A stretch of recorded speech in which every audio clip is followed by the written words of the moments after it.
Hello student, dimension analysis का lecture number 6 और इस लेक्चर में हम पढ़ाएंगे आपको यूज ऑफ डायमेंशन एनालिसिस या application of dimension analysis. Lecture number 5 में हम एक एप्लीकेशन इसका पढ़ चुके थे, check the correctness of the given formula या इक्वेशन। आज हम इसमें सेकंड यूज पढ़ेंगे, derivation of the formula, derivation of the formula. तो हेडिंग लगाते हैं, सेकंड यूज। ये एप्लीकेशन है आपका, या यूज भी कह सकते हो, application of dimension analysis, dimensional analysis. देखो, इसका फर्स्ट यूज हम आपको पढ़ा चुके हैं, 3 यूजेस होते हैं। लेक्चर नंबर 5 में फर्स्ट यूज पढ़ा दिया था, सेकंड यूज पढ़ रहे हैं, डेरिवेशन ऑफ द फॉर्मूला। देखो, डायमेंशन एनालिसिस की हेल्प से हम कोई फॉर्मूला ड्राइव कर सकते हैं, लेकिन किस कंडीशन में? जब हम किसी एक्सपेरिमेंट के ऑब्जर्वेशन से ये पता लगा लें कि कोई फिजिकल क्वांटिटी किस किस फैक्टर पर डिपेंड करती है। कैसे डिपेंड करती है ये हमें नहीं मालूम पड़ रहा, लेकिन हमें ये मालूम पड़ गया है एक ऑब्जर्वेशन से कि एक फिजिकल क्वांटिटी किस किस अनदर फैक्ट क्वांटिटियों पर डिपेंड करती है। तो हम डायमेंशन एनालिसिस का यूज करके हम उस फिजिकल क्वांटिटियों में आपस में रिलेशन बना के इक्वेशन या एक फॉर्मूला ड्राइव कर सकते हैं। कैसे? तो देखो, पहले मैं थोड़ा सा इसके बारे में लिखता हूं। ड्राइव द फॉर्मूला, ये लाइन इंपॉर्टेंट है। ड्राइव द फॉर्मूला, अगर हम एक फॉर्मूला ड्राइव करना चाहते हैं किसका? Of a physical quantity. Drive the formula of a physical quantity provided. कब कर सकते हैं भाई? तो provided, drive the formula of physical quantity provided we know the factor on which the physical quantity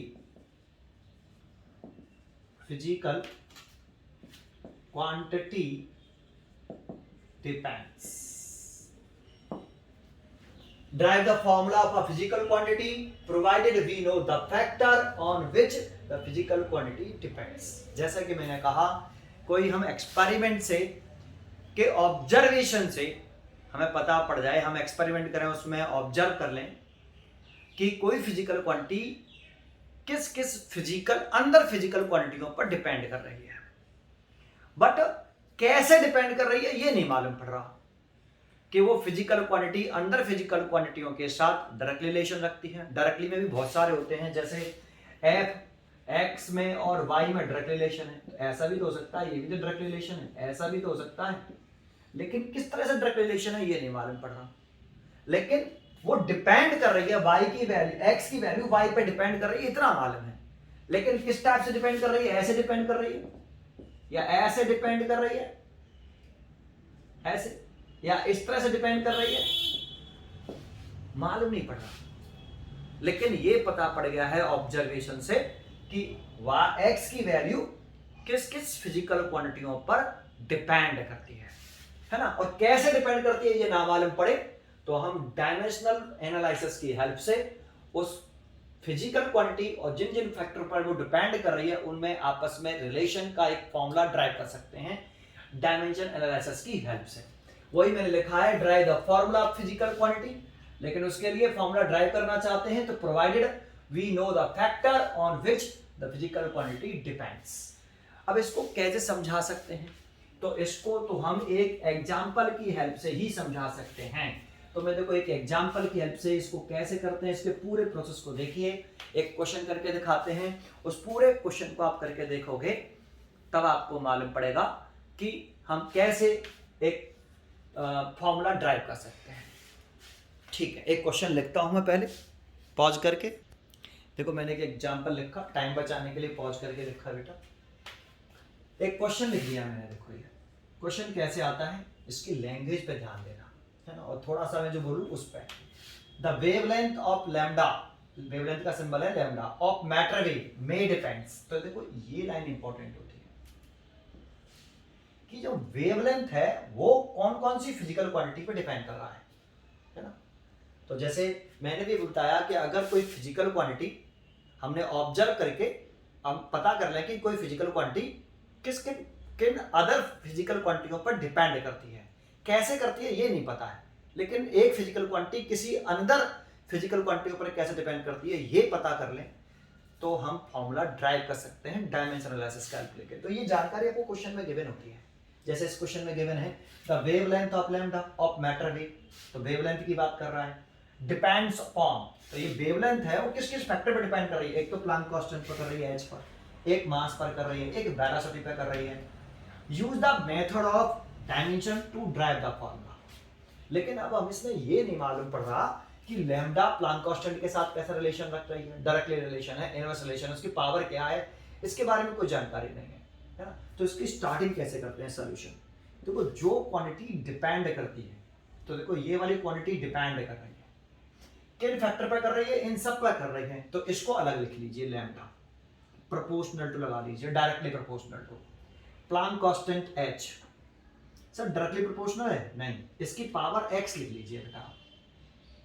अगर x की वैल्यू देखो, अगर आपकी हम x की वैल्यू ही कैलकुलेट करेंगे, अगर x की वैल्यू 1 आ जाती तो मैं कहूंगा कि लैम्डा प्लांक कांस्टेंट के साथ डायरेक्ट रिलेशन रखती है, प्लांक कांस्टेंट बढ़ता है तो वेवलेंथ बढ़ती है।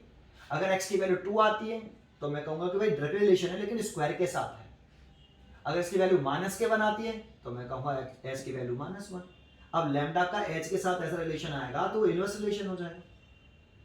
तो इस x की वैल्यू अगर मैं कैलकुलेट कर लूं तो वो हमें मालूम पड़ जाएगा कि लैम्डा इस प्लांक कांस्टेंट के साथ कैसा रिलेशन रखती है, रिलेशन इनवर्स रखती है या डायरेक्टली रखती है और कितनी पावर के साथ रखती है ना। तो इसको कंसीडर करने का तरीका ये है कि लैम्डा, देखो ये फिजिकल क्वांटिटी है लैम्डा, वो डिपेंड कर रही है एक तो प्लांक कांस्टेंट पर, तो उसकी पावर x मान लो।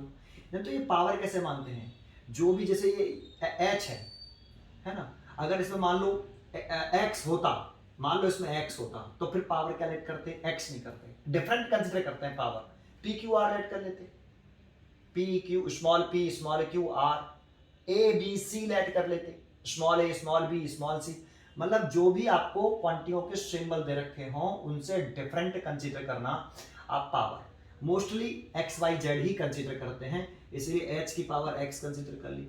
और किस पर डिपेंड कर रही है, मास पर, तो मास के साथ y पावर कंसीडर कर ली, मल्टीप्लाइड में लिखते हैं वेलोसिटी के साथ, क्योंकि या तो डायरेक्ट रिलेशन होगा चाहे इनवर्स रिलेशन होगा, तो वेलोसिटी की पावर z मान ली, x h की पावर x, m की पावर y, v की पावर, इसको सेपरेटली लिख सकते थे, lambda directly proportional to h की power x, lambda proportional to m की power y, lambda proportional to v की पावर z। अगर x y z की वैल्यू निकल आए तो लैम्डा h के साथ कैसा रिलेशन रखता है, डायरेक्टली रखता है, कितनी पावर के साथ रखता है, h या इनवर्सली रखता है और कितनी पावर के साथ रखता है, ये हमें मालूम पड़ जाएगा, ऐसी सभी क्वांटिटियों के बारे में मालूम पड़ जाएगा। इसीलिए अब ऐसे कर लिया, ठीक है। आगे बढ़ा रहे हैं, तो लैम्डा इज इक्वल टू, देखो कोई भी पूरी फिजिक्स में जब भी हम कभी भी कोई प्रोपोर्शनलिटी कांस्टेंट टर्म उठाते हैं तो उसकी जगह पर एक कांस्टेंट टर्म आता है, जैसे मैंने यहां इसको एक k मान लिया, h की पावर x, m की पावर y और v की पावर z। हियर k क्या है, यहां k डायमेंशन लेस कांस्टेंट है, dimension less constant, proportionality constant है, डायमेंशन लेस प्रोपोर्शनलिटी कांस्टेंट ले सकते हो, कांस्टेंट ले सकते हो। जानते हो डायमेंशन एनालिसिस के द्वारा इस प्रोपोर्शनलिटी कांस्टेंट के बारे में कुछ नहीं मालूम पड़ता हमें, डायमेंशन एनालिसिस की एक लिमिट हो जाती है। फिर ये अगर हम लिमिट ऑफ डायमेंशन एनालिसिस लिखें तो हम कहेंगे डायमेंशन एनालिसिस की हेल्प से जो प्रोपोर्शनलिटी कांस्टेंट होता है उसके बारे में कोई नॉलेज नहीं होती, उसके बारे में कोई जानकारी नहीं होती अकॉर्डिंग टू डायमेंशन एनालिसिस। तो एक लिमिट हो गई आपकी, कोई इंफॉर्मेशन नहीं मिलती इस कांस्टेंट टर्म के बारे में कि ये क्या है ना, डायमेंशन एनालिसिस की हेल्प से नहीं मिलती। फिर कैसे मिलती है तो बताएंगे आगे। के को हम डायमेंशनलेस कांस्टेंट कंसीडर करते हैं। अब जरा सोचो कि ये लेफ्ट हैंड साइड हो गया, ये राइट हैंड साइड हो गया। अगर ये लेफ्ट हैंड साइड है और ये राइट हैंड साइड है तो हमने इससे पहले वाला एप्लीकेशन क्या पढ़ा, checking the correctness of the given formula. तो हमें तो एक करेक्ट फॉर्मूला ड्राइव करना है ना। तो अगर लेफ्ट हैंड साइड का डायमेंशन और राइट हैंड साइड की डायमेंशन अगर इक्वल होती, जो लेफ्ट हैंड साइड की डायमेंशन है वही राइट हैंड साइड की डायमेंशन हो, अगर इक्वल हो तो वो गिवन फॉर्मूला कैसा होगा, करेक्ट होगा। तो हम यही करेंगे कि हम लेफ्ट हैंड साइड का डायमेंशन फॉर्मूला निकाल लेंगे और राइट हैंड साइड का डायमेंशन फॉर्मूला निकाल लेंगे। अगर वो इक्वल आते हैं, हमें इक्वल ही करना है और इक्वल कर देंगे हम उन्हें, तो इक्वल ही तो करना है, तभी तो फॉर्मूला करेक्ट होगा। तो हम इक्वल कर देंगे तो एक्स वाई जेड की वैल्यू निकाल लेंगे और एक्स वाई जेड की वैल्यू अगर यहीं पुट कर देंगे इसी इक्वेशन में, तो हमारा फॉर्मूला ड्राइव हो जाएगा और वो करेक्ट होगा। क्यों? क्योंकि हम कर ही रहे हैं किससे, चेकिंग वाली कंडीशन से कि भाई लेफ्ट हैंड साइड का और राइट हैंड साइड का डायमेंशन फॉर्मूला अगर इक्वल हो तो वो डायमेंशनली करेक्ट होती है इक्वेशन, वो फॉर्मूला, तो फॉर्मूला करेक्ट हो जाएगा आपका डायमेंशनली। ठीक है, चलो शुरुआत करते हैं कैसे करें। तो अब इन दोनों का डायमेंशन फॉर्मूला लिख लो, लेफ्ट हैंड साइड का भी और राइट हैंड साइड का। तो लिखिए राइट, यहाँ एक्स वाई जेड आपकी पावर्स भी बोल सकते हो और डायमेंशन भी बोल सकते हो। फिजिकल क्वांटिटी की जो पावर्स होती हैं उसको हम डायमेंशंस बोलते हैं। तो right the dimensional formula, right the dimensional formula on both side, दोनों साइड का आप डायमेंशन फार्मूला लिख लीजिए। वेवलेंथ, मैं आपको इस लेक्चर में यही समझ के चलूंगा कि आपका बहुत अच्छा कंट्रोल है डायमेंशन फार्मूला निकालने का। अगर नहीं है तो लेक्चर 1 और लेक्चर 2 मैंने बड़े आराम से समझाया है, उनको जरूर देखिए, क्योंकि कितना भी सीख लेना आप, सारा कंसेप्ट फेल हो जाएगा अगर आपको डायमेंशन फार्मूला निकालना नहीं आता है। ये सब सीखना भी बर्बाद ही है बेटा। अब जैसे आपको डायमेंशन निकाल, right the dimension formula of the both side, अब देखो ये सीख लिया आपने फिर भी बेकार है ना। तो इसीलिए डायमेंशन फार्मूला निकालना आना चाहिए। तो याद रफ में जाके देखो, बार बार चीटिंग नहीं करनी है आपको, रफ में जाइए और अपने आप करके देखिए। अगर आप अपने आप बिना किसी बुक के हेल्प लिए क्वेश्चन कर पाते हो तभी समझना आपकी कंट्रोल हो गया। और इसको कंट्रोल करने का सबसे बढ़िया तरीका है कि आप जितने ज्यादा बेसिक फॉर्मूले याद कर लो, बेसिक फॉर्मूले, उतना ही आप इस चैप्टर में स्ट्रांग हो जाओगे। बेसिक फॉर्मूले याद होंगे तो डायमेंशन फॉर्मूला निकालना बहुत ही आसान हो जाएगा। ठीक है, तो जैसे दे वेवलेंथ, अब आपको याद हो कि जो वेवलेंथ होती है, मैंने इसको बताया था, ये एक डिस्टेंस होती है, एक डिस्टेंस, एक वेव की लेंथ होती है। एक वेव ऐसे बनाते हैं, उसकी ये लेंथ है, यहां से यहां तक की लेंथ, ये एक वन वेव हो गई और इसकी जो लेंथ है उसे वेवलेंथ बोलते हैं। और डिस्टेंस है तो इसकी यूनिट मीटर होती है, और जिस किसी की भी यूनिट मीटर हो उसका डायमेंशन फार्मूला एल होता है। तो इस वेवलेंथ का डायमेंशन फार्मूला तो मेरे को मालूम है कि क्या है, एल, तो मैंने देखो लिख दिया एल। ये सब समझाने के लिए मैं बड़े आराम से सारे पॉइंट समझाते हुए, के जो है यहाँ पर प्रोपोर्शनलिटी कांस्टेंट है, इसे हमेशा डायमेंशनलेस कांस्टेंट मान के चलते हैं। दैट मींस इसका dimension formula m0 l0 t0, और किसी की पावर 0 हो तो उसकी वैल्यू का, तो यहाँ 1 लिख दोगे तो कोई फर्क नहीं पड़ेगा मल्टीप्लाई करने से, तो छोड़ देते हैं। h का नाम है प्लांक कांस्टेंट। तो रफ में आपको प्लांक कांस्टेंट का फार्मूला मालूम है, तो हम लिखते थे E बराबर h न्यू। ये जो है प्लांक क्वांटम थ्योरी से आइंस्टाइन ने एनर्जी ऑफ 1 फोटोन के लिए फार्मूला दिया था। एनर्जी ऑफ 1 फोटोन, अगर कोई मेटल है उस पर एक फोटोन डाल रहे हैं, ये फोटोन है, उस फोटोन की एनर्जी h न्यू होती है ना। तो न्यू क्या है, जो आपका लाइट सोर्स है, light travel in the form of wave, और लाइट जो है travel in the form of photon, तो ये लाइट की फ्रीक्वेंसी है। ये आप समझ में आया, फोटोन की भी फ्रीक्वेंसी कह सकते हो आप, तो यहाँ फ्रीक्वेंसी ऑफ लाइट या रेडिएशन कह सकते हो। चलिए, तो यहाँ फ्रीक्वेंसी है, ये एनर्जी है और ये प्लांक कांस्टेंट है। तो H बराबर energy by frequency, new is a frequency, velocity में समझना, H प्लांक कांस्टेंट और E एनर्जी, और एनर्जी का डायमेंशन यूनिट होती है जूल और वर्क की यूनिट भी जूल। तो जो वर्क का डायमेंशन होगा वही ऑल टाइप्स ऑफ एनर्जी का, तो ये हो गया ml² t - k2। And frequency का निकालें तो फ्रीक्वेंसी का फॉर्मूला होता है 1 टाइम पीरियड, तो t ऊपर ले गए t - 1, तो t - 1 सॉल्व किया तो ml² t - 1 ऊपर जाएगा तो +1 तो -1। This is a Planck constant का डायमेंशन फार्मूला। तो आप प्लांक कांस्टेंट का डायमेंशन फार्मूला लिख लीजिए ml² t - 1, और ये पावर हो गई x, और देखो एम का नाम देखो यहाँ चेक कर लेना, ऐसे नहीं कि अपने आप ही नाम डिसाइड कर लेना। कभी कभी जो है एम मास पर लेंथ होता है और बच्चे उसे मास समझ के नाम यहाँ पढ़ते नहीं है, बस एम देख लेते हैं और फिर कंफ्यूज हो जाते हैं और उसे डायमेंशन फॉर्मूला एम ही लिख देते हैं। यहाँ पर वैसे मास ही है, देखो मास ही है, लेकिन कभी कभी स्मॉल एम का नाम मास पर यूनिट लेंथ क्वेश्चन में दिख रहा होता है, लेकिन यहाँ आके हम उसे भूल जाते हैं और मास का डायमेंशन फॉर्मूला लिख देते हैं। गलती मत करना प्लीज, नेम पढ़ना यहाँ पे क्या नेम है उस क्वांटिटी का, सिंबल के बेस पर मत जाना। एम इज मास और एम इज मास, तो मास का डायमेंशन फॉर्मूला होता है कैपिटल एम और इसका पावर है वाई। फिर वेलोसिटी, वेलोसिटी का डायमेंशन फॉर्मूला होता है एल टी माइनस वन और पावर जेड। अब सेपरेट कर लो राइट हैंड साइड वाले को, सेपरेट का मतलब समझो, एल तो ये है, राइट हैंड साइड में तो सेपरेट ही है। लेफ्ट हैंड साइड में एम की जितनी भी पावर है वो वन साइड लिख लो। देखो यहाँ एम की पावर कितनी है 1, लेकिन उसकी पावर भी x है। देखो ये लिख रहा है M L square T minus one, उस पूरे की पावर x, वैसे तो इसकी पावर है 1 है लेकिन इसकी पावर x है, तो इसे लिखेंगे m की पावर x, l की पावर 2 है तो मल्टीप्लाई तो l की पावर 2x, t की पावर -1 तो t की पावर -x, है ना, जैसा हो वैसे मल्टीप्लाई करके। तो देखो m की पावर कितनी होगी बताओ x, m की पावर x। अब इधर m की पावर कितनी है, यहाँ y तो 1 हो गया तो y, इसमें m की पावर है नहीं तो दोनों का मल्टीप्लाई, जब जानते हो m की पावर x आ रही है मल्टीप्लाइड में m की पावर y आ रही है, बेस एक जैसा तो पावर ऐड हो जाती है तो x प्लस वाई, इसीलिए x प्लस वाई लिखा। पहले m वाला सेपरेट कर लो, अब l वाला सेपरेट कर लो, अलग अलग कर लो। l की पावर देखो बताओ बताओ 2 नहीं 2x, इसको भी तो देखो 2x, इसमें l है नहीं छोड़ो, इसमें l की पावर देखो प्लस का z, देखो बड़ा सिंपल है।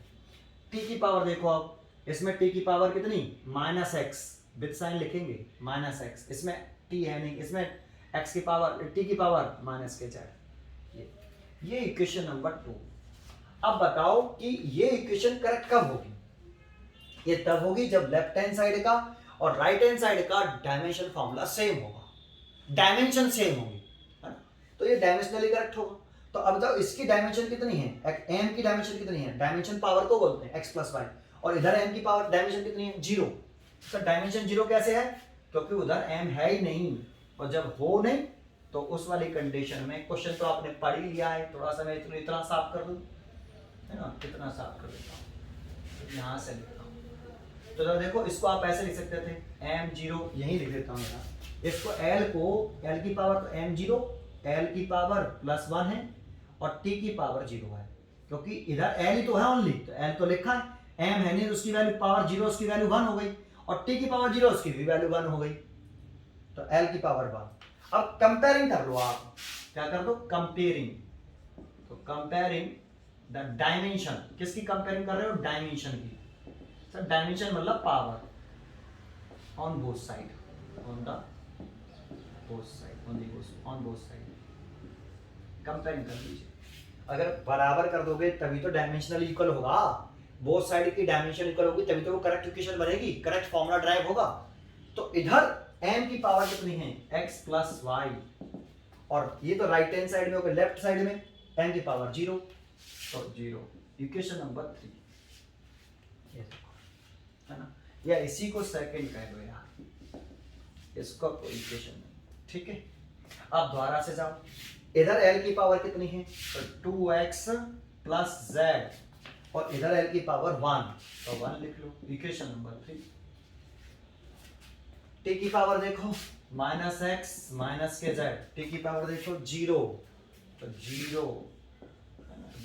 अब ये 3 इक्वेशन बन गए, इन तीनों इक्वेशनों को सॉल्व करो, सॉल्व करके इस वाली इक्वेशन में वैल्यू पुट कर देती है, तो मालूम पड़ जाएगा लैम्डा h के साथ कैसा रिलेशन रखता है, कितनी पावर के साथ रखता है, स्क्वायर रिलेशन रखता है, डायरेक्ट रिलेशन रखता है, इनवर्स रिलेशन रखता है, कितनी पावर के साथ रखता है, ये मालूम पड़ जाएगा, ठीक है। डायमेंशन एनालिसिस का, तो इनको इक्वेशनों को कैसे सॉल्व करें भाई, पहले इन दोनों इक्वेशनों को सॉल्व कर लेते हैं, 3 और 4 को। तो देखो ये प्लस का जेड, ये माइनस का जेड, इन दोनों को ऐड कर लेते हैं, तो 3 + 4, इन दोनों इक्वेशनों को ऐड कर लेते, तो ये कट जाएगा और ये बचेगा x, और उधर आएगा 1, तो x की वैल्यू निकल जाएगी। x की वैल्यू इस वाले में पुट कर दें फ्रॉम इक्वेशन 4 में, है ना, x की वैल्यू -1 माइनस के z इज इक्वल टू 0, तो माइनस के z is equal to 1, that is z is equal to -1, तो z की वैल्यू -1 आ गई। एक्स और जेड की वैल्यू इसमें रख दें फ्रॉम इक्वेशन 2 में, केवल एक्स की वैल्यू रख दें तो फिर वाई की वैल्यू निकल आएगी। तो X plus Y is equal to 0 है, एक्स की value 1, Y that is Y की वैल्यू आ गई -1। देखो एक्स की, वाई की, जेड की, तीनों की वैल्यू निकाल ली। ये फर्स्ट वाली इक्वेशन में पुट करनी होती है, तो फर्स्ट में इक्वेशन पुट कर लो फ्रॉम इक्वेशन फर्स्ट। तो लैम्डा इज इक्वल टू आएगा के एच की पावर एक्स, एम की पावर वाई और वी की पावर जेड और पुट कर देंगे तो लैम्डा इज इक्वल टू के एच की पावर एक्स, जब प्लस का 1 होता है शो नहीं करते पावर, एम की पावर कितनी है वाई, वाई की वैल्यू कितनी -1 तो शो करनी पड़ेगी -1, प्लस का 1 शो नहीं करते बस केवल, है ना। वी जेड की वैल्यू कितनी है -1 तो शो करनी पड़ेगी ऐसे। तो इसको आगे बढ़ा सकते हो, देखो इसके बाद मैं यहाँ लिख रहा हूँ, इसको यहाँ लिख देता हूँ लैम्डा बराबर के एच ओवर एम वी। देखो जिसकी भी पावर नेगेटिव है उसको नीचे ले आओ, एच की तो पावर पॉजिटिव ही है, एम की पावर नेगेटिव है, वी की पावर नेगेटिव है, नीचे आएंगे तो पॉजिटिव हो जाएगी, साइन चेंज हो जाता है। न्यूमरेटर से डिनोमिनेटर में लेके आओगे तो पॉजिटिव हो जाएंगे, तो पॉजिटिव हो, देखो ये फॉर्मूला ड्राइव हो गया। सर इसमें इस के की वैल्यू कैसे मालूम पड़ेगी? ये डायमेंशनलेस कांस्टेंट कंसीडर किया था यहाँ पे, तो जानते हो डायमेंशन एनालिसिस की हेल्प से इस के जो डायमेंशनलेस कांस्टेंट है इसकी वैल्यू कितनी है ये हम फाइंड आउट नहीं कर पाते। किसकी हेल्प से? डायमेंशन एनालिसिस की हेल्प से। तो ये फर्स्ट लिमिटेशन हो गया। फर्स्ट लिमिटेशन अगर हम कहेंगे कि जब हम फॉर्मूला ड्राइव करते हैं तो उसमें जो प्रोपोर्शनलिटी कांस्टेंट होता है उसके बारे में डायमेंशन एनालिसिस के हेल्प से कोई इंफॉर्मेशन नहीं मिलती कि उसकी वैल्यू कैसे फाइंड आउट करें, कोई उसकी वैल्यू फाइंड आउट नहीं कर सकते अकॉर्डिंग टू डायमेंशन एनालिसिस। इसलिए यहाँ इस के की वैल्यू हम डायमेंशन एनालिसिस कितनी होगी वो फाइंड आउट नहीं कर पाएंगे। ये एक लिमिटेशन हो गई डायमेंशन एनालिसिस की, है ना। आगे अभी हम लिमिटेशन ऑफ डायमेंशन एनालिसिस पढ़ाएंगे, मैं अभी साथ ही साथ लेके चलूंगा, है ना। एक पॉइंट। दूसरा, लेकिन आपको बताएं इसकी वैल्यू सर फिर कैसे निकालेंगे? डायमेंशन एनालिसिस के नहीं निकाल सकते तो इसकी वैल्यू निकलती है एक्सपेरिमेंटल। अब वो एक्सपेरिमेंट हमारे सिलेबस में नहीं है, इस जगह पर के की वैल्यू 1 आएगी। सर आपको कैसे मालूम? एक्सपेरिमेंटल निकलती है तो के की वैल्यू 1 ही आएगी, आपको कैसे मालूम? तो जानते हो ये डी ब्रॉगली वेवलेंथ का फॉर्मूला है। एक 12th में चैप्टर होता है, क्लास 12th में वेव्स ऑप्टिक्स में, है ना। De Broglie waves, dual nature of light, light के दो नेचर होते हैं। तो उसमें एक साइंटिस्ट था डी ब्रॉगलीज। डी ब्रॉगली ने कहा कि जब एक पार्टिकल मूव करता है तो moving material particle behave as a wave, और उस वेव की जो वेवलेंथ होती है वो इतनी होती है, क्या के की वैल्यू 1 रख देंगे तो लैम्डा बराबर एच ओवर एम बी। ये फॉर्मूला मैंने पढ़ा है, इसीलिए मेरे को मालूम था कि के की वैल्यू 1 आएगी। लेकिन डी ब्रॉगली जी ने इस के की वैल्यू कैसे फाइंड आउट की होगी प्रोपोर्शनलिटी कांस्टेंट की? एक्सपेरिमेंट। तो एक्सपेरिमेंटल के की वैल्यू 1 होगी। इस समय आप इस पर मत जाना, आपको केवल यहीं तक आंसर छोड़ना है। कभी भी फॉर्मूला ड्राइव करने की कहता है अकॉर्डिंग टू डायमेंशन एनालिसिस तो हम यहां तक बढ़ाते हैं। ये तो मैंने आपको जानकारी के लिए बता दिया बेटा, अगर आपको आज करना चाहते हो तो आप कर लो। जिस दिन आप 11th 12th पूरा पढ़ लोगे तो आपको भी मालूम पड़ जाएगा कि के की वैल्यू कितनी होनी चाहिए। ठीक है, चलो ये देखो फर्स्ट डेरिवेशन समझ में आया। तो फिर दोबारा से एक बार इसी को रिपीट करता हूं, प्रोसीजर समझिए। क्वेश्चन हजारों आएंगे इसके, लेकिन प्रोसीजर एक ही रहेगा, बस सिंपल प्रोसीजर कि वेवलेंथ, यहां पे वेवलेंथ किन किन फैक्टर पर डिपेंड कर रही है। तो देखो ये फिजिकल क्वांटिटी है, वो किस फैक्टर पर डिपेंड कर रही है? तो वेवलेंथ एक प्लांक कांस्टेंट पर कर रही थी, एक मास पे कर रही थी, एक वेलोसिटी पर। तो ऐसे जो क्वांटिटी डिपेंड कर रही है उसको यहां लिखिए, जिन क्वांटिटियों पर डिपेंड कर रही है उन सबको मल्टीप्लाइड में लिख के उनकी पावर कंसीडर कर लीजिए। प्रोपोर्शनलिटी टर्म हटाइए, कांस्टेंट टर्म लगा दीजिए, डायमेंशनलेस कांस्टेंट हो गया। Right the dimension formula both side. क्यों कर रहे हैं? क्योंकि अगर ये फॉर्मूला करेक्ट फॉर्मूले तो ड्राइव करना चाहेंगे, रॉन्ग तो करना नहीं चाहेंगे। और करेक्ट फॉर्मूला ड्राइव करने के लिए checking the correctness of the given formula वाली कंडीशन से लेफ्ट हैंड साइड का और राइट हैंड साइड का डायमेंशन सेम होनी चाहिए। डायमेंशन किसे बोलते हैं? पावर को। तो इनकी इसकी जो डायमेंशन अगर बराबर आएंगी, है ना, तो वो फॉर्मूला करेक्ट होगा। तो मैं क्या कर रहा हूं, इसके बोथ साइड का डायमेंशन फॉर्मूला लिख लेता हूं पहले। तो मैंने लिख दिया, यहां तक आ गए। अब देखो m की पावर इधर 0 है तो इसमें मास की डायमेंशन कितनी है? 0। लेकिन इधर मास की डायमेंशन कितनी है? x plus Y. अब अगर आपको डायमेंशन सेम करनी है बोथ साइड की, तो इधर की मास की डायमेंशन इधर की मास की डायमेंशन सेम होनी चाहिए, इधर की लेंथ की डायमेंशन इधर की लेंथ की डायमेंशन सेम होनी चाहिए, इधर की टाइम की डायमेंशन इधर की टाइम की डायमेंशन सेम होनी चाहिए। अगर टाइम डायमेंशन सेम होगी तो मास की डायमेंशन सेम हो गई, लेंथ की डायमेंशन सेम हो गई, टाइम की डायमेंशन सेम हो गई, तो ये जो फॉर्मूला बनेगा डायमेंशनली करेक्ट बनेगा, है ना, क्योंकि बोथ साइड का डायमेंशनल करेक्ट है, लेफ्ट इक्वल है लेफ्ट हैंड साइड और राइट हैंड साइड का, तो वो फॉर्मूला करेक्ट बनेगा। तो इसीलिए हमने डायमेंशन इक्वल कर दी। इधर की m की डायमेंशन थी x+5 और इधर m की डायमेंशन थी 0, तो मैंने इक्वल तो कर दी, है ना, तो मैंने डायमेंशन इक्वल कर दी। इससे 3 इक्वेशन बनेंगे, इन तीनों इक्वेशनों को आप सॉल्व करिए और सॉल्व करके x y z की वैल्यू निकाल के जो फर्स्ट इक्वेशन है ये यहाँ रख दीजिए। तो देखो इससे मालूम पड़ गया कि लैम्डा जो है वो प्लांक कांस्टेंट के साथ डायरेक्ट रिलेशन रखता है, दैट मींस और सिंगल पावर के साथ, और लैम्डा मास के साथ इनवर्स रिलेशन रखता है और वेलोसिटी के साथ भी इनवर्स रिलेशन रखता है। तो कैसे रिलेशन रखता है ये भी बात मालूम पड़ गई with the help of dimension analysis. ठीक है, चलो अब दूसरा एग्जांपल देखते हैं। आपको ये पूरा ही उठा देता हूं, डेरिवेशन फार्मूला हम कर रहे हैं, सेकंड एप्लीकेशन, है ना। मैं एक दो क्वेश्चन और कराऊंगा इसमें, फिर एक नया टाइप का क्वेश्चन कराऊंगा। आज के लेक्चर में केवल ये डायमेंशनल फार्मूला, एक एक छोटे छोटे लेक्चर जितना भी बना सकता हूं उतना बनाऊंगा, बड़े बड़े लेक्चर नहीं बनाऊंगा, है ना। वैसे भी मेरे लेक्चर बड़े स्लो चलते हैं, है ना, कोई कोई 1 घंटे में यानी क्या क्या पढ़ा देता है, मैं उतना फास्ट नहीं चल सकता भाई, मैं आराम आराम से चलूंगा, मेरे को कोई जल्दी नहीं, ठीक है, आराम आराम से सीखिए। चलो मैं दूसरा क्वेश्चन लिख के दिखाता हूँ आपको, सेकंड एग्जांपल। देखो एक क्वेश्चन और लिखा,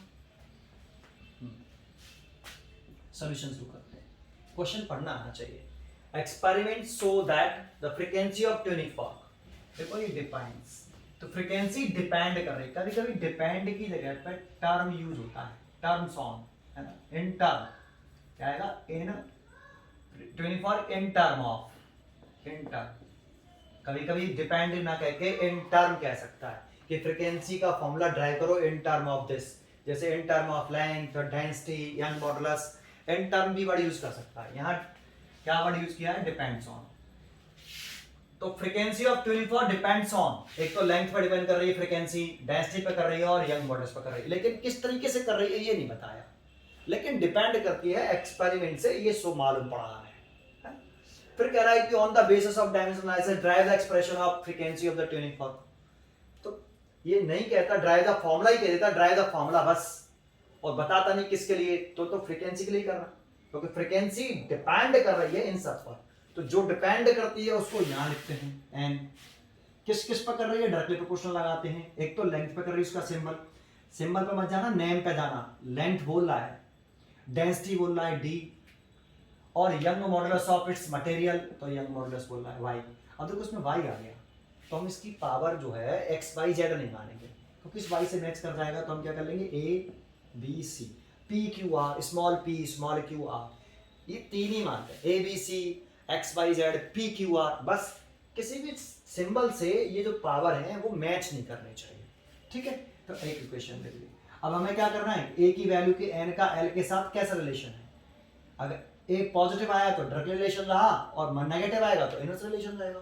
तो इस ए बी सी की वैल्यू निकालनी है, तो कैसे निकालते हैं, इसको उठाएं, फिर लिख देते हैं एन बराबर के, ये जो प्रोपोर्शनलिटी कांस्टेंट है मोस्टली के मानते हैं, लेकिन अगर इसमें कहीं के आ गया तो सर, तो फिर इसे कुछ और कर देंगे, कैपिटल ए मान लेना, है ना। इसको भी ऐसे नहीं कि इसमें कोई कैपिटल के टर्म है तो तुम फिर भी कैपिटल के चले आ रहे हो, ऐसा नहीं करना, ठीक है। एन बराबर के, एल की पावर डिफरेंट कंसीडर करेंगे सिंबल से, कैपिटल ए मोस्टली के मानिए, प्रोपोर्शनलिटी कांस्टेंट मान रहे हैं इसे, और ये डायमेंशनलेस कंसीडर कर सकते हैं। डायमेंशन एनालिसिस के द्वारा इसकी कोई इंफॉर्मेशन नहीं मिलती हमें, एल की पावर ए, डी की पावर बी और वाई की पावर सी। अब फिर वही right the dimension formula, same पहले लिख दो वेयर कि प्रोपोर्शनलिटी कांस्टेंट है जो कि डायमेंशनलेस है, डायमेंशनलेस प्रोपोर्शनलिटी कांस्टेंट, मैं कांस्टेंट ही लिख देता हूं, दैट मींस इसकी जो वैल्यू होगी वो m0 l0 t0, इसकी वैल्यू 1 होगी। तो फिर लिखेंगे राइट द, अभी कर चुके हैं, थोड़ा सा स्पीडली करेंगे, डायमेंशनल फॉर्मूला, है ना, ऑन बोथ साइड, ठीक है। एंड फ्रीक्वेंसी, फ्रीक्वेंसी का फॉर्मूला था 1/टाइम प्रोडक्ट, तो टाइम का t ऊपर ले जाएंगे तो t-1, ये देखो t-1, स्क्वायर ब्रैकेट में लिखना जरूरी होता है, आराम आराम से करिए। के तो डायमेंशनलेस कांस्टेंट पे छोड़ देंगे, एल लेंथ है, लेंथ का डायमेंशन होगा एल, उसकी पावर कितनी है ए। डी डेंसिटी, डेंसिटी का dimension formula M L minus के 3 पावर बी, ठीक है। Y Young modulus of elasticity, तो फिर कहता हूं देखो यंग मॉडुलस है, एक होता है ये मैं रफ में जा रहा हूं, एक वर्ड होता है आपने पढ़ा हो शायद इसका formula coefficient of elasticity, elasticity इसका सिंबल होता है कैपिटल ए और इसका फॉर्मूला होता है स्ट्रेस, स्ट्रेस ओवर स्ट्रेन। ये हमें फिजिकल फॉर्मूला याद होना चाहिए। सर ये तो उसमें है ही नहीं है, यहाँ पर sir young modulus of elasticity है, यंग मॉडुलस है सर, और तुम ये लिख रहे हो। तो जानते हो ये जो कोएफिशिएंट ऑफ इलास्टिसिटी होता है, ये हम 11th में पढ़ते हैं इलास्टिसिटी वाले टाइप में, ये 3 टाइप का होता है ना। ये जो कोएफिशिएंट ऑफ इलास्टिसिटी है या मॉडुलस ऑफ इलास्टिसिटी भी बोल सकते हैं, कोएफिशिएंट को उठा के आप मॉडुलस ऑफ इलास्टिसिटी भी बोल सकते हो। ये कांस्टेंट टर्म होता है और ये मटेरियल की प्रॉपर्टी होती है ना। पहला ये 3 टाइप का होता है, एक होता है यंग मॉडुलस, केवल आप यंग मॉडुलस भी ले सकते हो और चाहो तो इलास्टिसिटी पीछे से जोड़ सकते हो, Young modulus of elasticity denoted by by. दूसरा होता है बल्क मॉडुलस, बल्क इसके 2 नेम होते हैं, बल्क मॉडुलस भी और वॉल्यूम इलास्टिसिटी भी बोलते हैं बेटा इसे, है ना। कभी कभी ये वॉल्यूम इलास्टिसिटी के नेम से आता है, डिनोटेड बाय के से करते हैं। और तीसरा होता है रिजिडिटी, रिजिडिटी मॉडुलस, और इसे शो करते हैं ईटा से। ये 3 होते हैं, इनमें से कोई भी आए, इसी कोएफिशिएंट ऑफ इलास्टिसिटी का जो डायमेंशन फॉर्मूला होगा वही यंग का होगा, वही बल्क मॉडुलस का होगा, वही रिजिडिटी मॉडुलस का होगा। अगर इनमें से किसी का भी डायमेंशन फॉर्मूला पूछता है तो कोएफिशिएंट ऑफ इलास्टिसिटी 3 टाइप्स की होती है, इनमें से किसी का भी निकाल सकते हो आप यहाँ से। तो निकालो अभी यहाँ से, इसका निकालना है तो इसी का निकाल लो, यंग मॉडुलस का चाहिए आपको तो इसी का निकाल लो। अब इसका कैसे निकालें सर, तो इसका फॉर्मूला तो मैंने लिख दिया सर, लेकिन अब स्ट्रेस का फॉर्मूला आपको लर्न होना चाहिए। देखो आप किताब में से देख के लिख दोगे तो फिर आपने क्वेश्चन कहाँ किया, एग्जाम में आप क्या बुक में से जाके नहीं कि सर मेरे को ये बुक दे दो, मैं थोड़ी देर के लिए बस स्ट्रेस का फॉर्मूला देखूंगा ओनली, ऐसे थोड़ी होगा बेटा, है ना। बेसिक फॉर्मूले पे कंट्रोल करो, सब कुछ बकवास। अगर आप ये सीखने में कुछ नहीं है, एक प्रोसीजर सीखोगे फिर दोबारा से सीखोगे फिर त्यार से सीखोगे तो ये बहुत इजी लगेगा प्रोसीजर, अटकोगे तो जाके यहीं अटकोगे, डायमेंशन फॉर्मूला लेकर नहीं आता।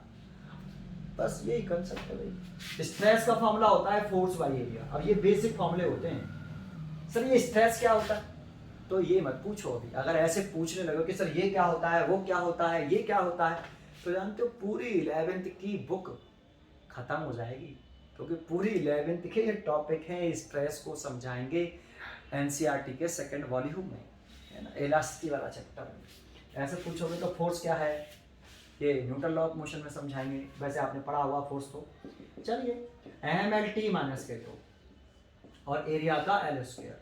तो स्ट्रेस का डायमेंशन फॉर्मूला देखो, फोर्स का हमें याद होता है, एरिया का याद होता है, ऊपर ले गए एक एल से एल कटा तो ml माइनस 1 t माइनस के 2। ये रफ में करिए आप, अपने आप करो पा, जितनी बार कर सकते हो उतनी बार करो बेटा। पहले कंट्रोल करो फॉर्मूले पर, ये सब फॉर्मूले को कंट्रोल करने में कम से कम 60-70 फॉर्मूले कंट्रोल कर लो, 2 दिन लग जाए, 3 दिन लग जाए, वैसे तो 1 दिन में हो जाता है, करने वाला 1 दिन में कर लेता है, 1 दिन में नहीं 2 घंटे में कर लेता है यार, 3 घंटे यार, आप 3 दिन लगा लो यार, लेकिन पहले उसे कंट्रोल करो, उसके बाद ही ये सब करना शुरू करो, कंट्रोल में आ जाए अच्छे खासे तब, ठीक है। तो ये आ गया स्ट्रेस। अब दूसरा है स्ट्रेन। स्ट्रेन का देखें तो ये डायमेंशन लेस होता है, याद कर लो, m0 l0 t0 निकालना सीखना है तो सीखिए वहां पे जाके, डायमेंशन लेस दैट मींस 1, कम से कम इतना रहना चाहिए, क्योंकि कभी कभी क्वेश्चन भी पूछता है कि ऐसी 2 क्वांटिटियों के नाम बताइए, फिजिकल क्वांटिटी के नाम बताइए जो डायमेंशन लेस है, तो उसमें एक स्ट्रेन है, एक एंगल है, एक रिफ्रैक्टिव इंडेक्स है, एक रेनॉल्ड नंबर है, एक एवोगाड्रो नंबर है ना। कम से कम आपको ये मालूम होना चाहिए कुछ क्वांटिटियां जिनको डायमेंशन लेस होती हैं, और भी बहुत होती हैं, ठीक है। स्ट्रेस का देखो कितना है, ये रहा, तो ये लिख देंगे ml माइनस 1 t माइनस के 2, और ये तो डायमेंशन लेस है तो उसकी जगह तो 1 लिखेंगे, तो 1 का डिवाइड करेंगे तो जो फॉर्मूला स्ट्रेस का है वही कोएफिशिएंट ऑफ इलास्टिसिटी का है। बच्चे इसी को, यही तो मैंने, और इसी पर बच्चे कॉन्सेंट्रेट नहीं करते, जैसे मैं कह रहा बोरिंग लग रहा है, ये अच्छा लग रहा है, अरे ये अच्छा नहीं है, यही अच्छा है। इसमें क्या है, ये तो प्रोसेस सेम है। देखो अभी जैसे की थी बिल्कुल सेम टू सेम प्रोसेस कर रहा। अभी मैं तीसरा क्वेश्चन करूंगा, उसमें भी यही करूंगा। सारे सबसे ज्यादा पॉसिबल, सबसे इंपॉर्टेंट, अगर आपको ये आता है तो एक बार सीखिए, खत्म। अब यंग मॉडल्स का लिख दो, y का कितना आया देखो, ml-1t-k2 पावर c। अब सेपरेट कर लीजिए, t की पावर -1, इसको लिखना चाहो तो ऐसे लिख सकते हो, m की पावर 0 है इधर लेफ्ट हैंड साइड में, l भी नहीं है, t की पावर -1 है तो इसको ऐसे लिख लो बेटा। इधर l की पावर, पहले m की पावर लिखो बेटा, पहले हमेशा m की पावर, इसमें तो है नहीं, इसमें m की पावर b, m की पावर प्लस के c,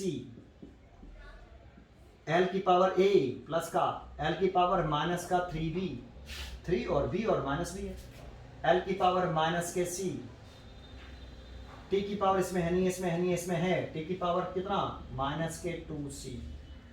देखो ये लफ वाला मैं पोर्शन हटा देता हूँ बेटा, ये देखो ये हटा दिया। ये अभी नीचे कर लेता हूँ कंपेयरिंग। अब कंपेयरिंग कर दो, पावर को क्या बोलते हैं, डायमेंशन। मैं पावर भी लिख सकते हो, कंपेयरिंग द पावर, पावर लिख दो, डायमेंशन लिख दो, है ना, ऑन बोथ साइड, ऐसे है ना बेटा।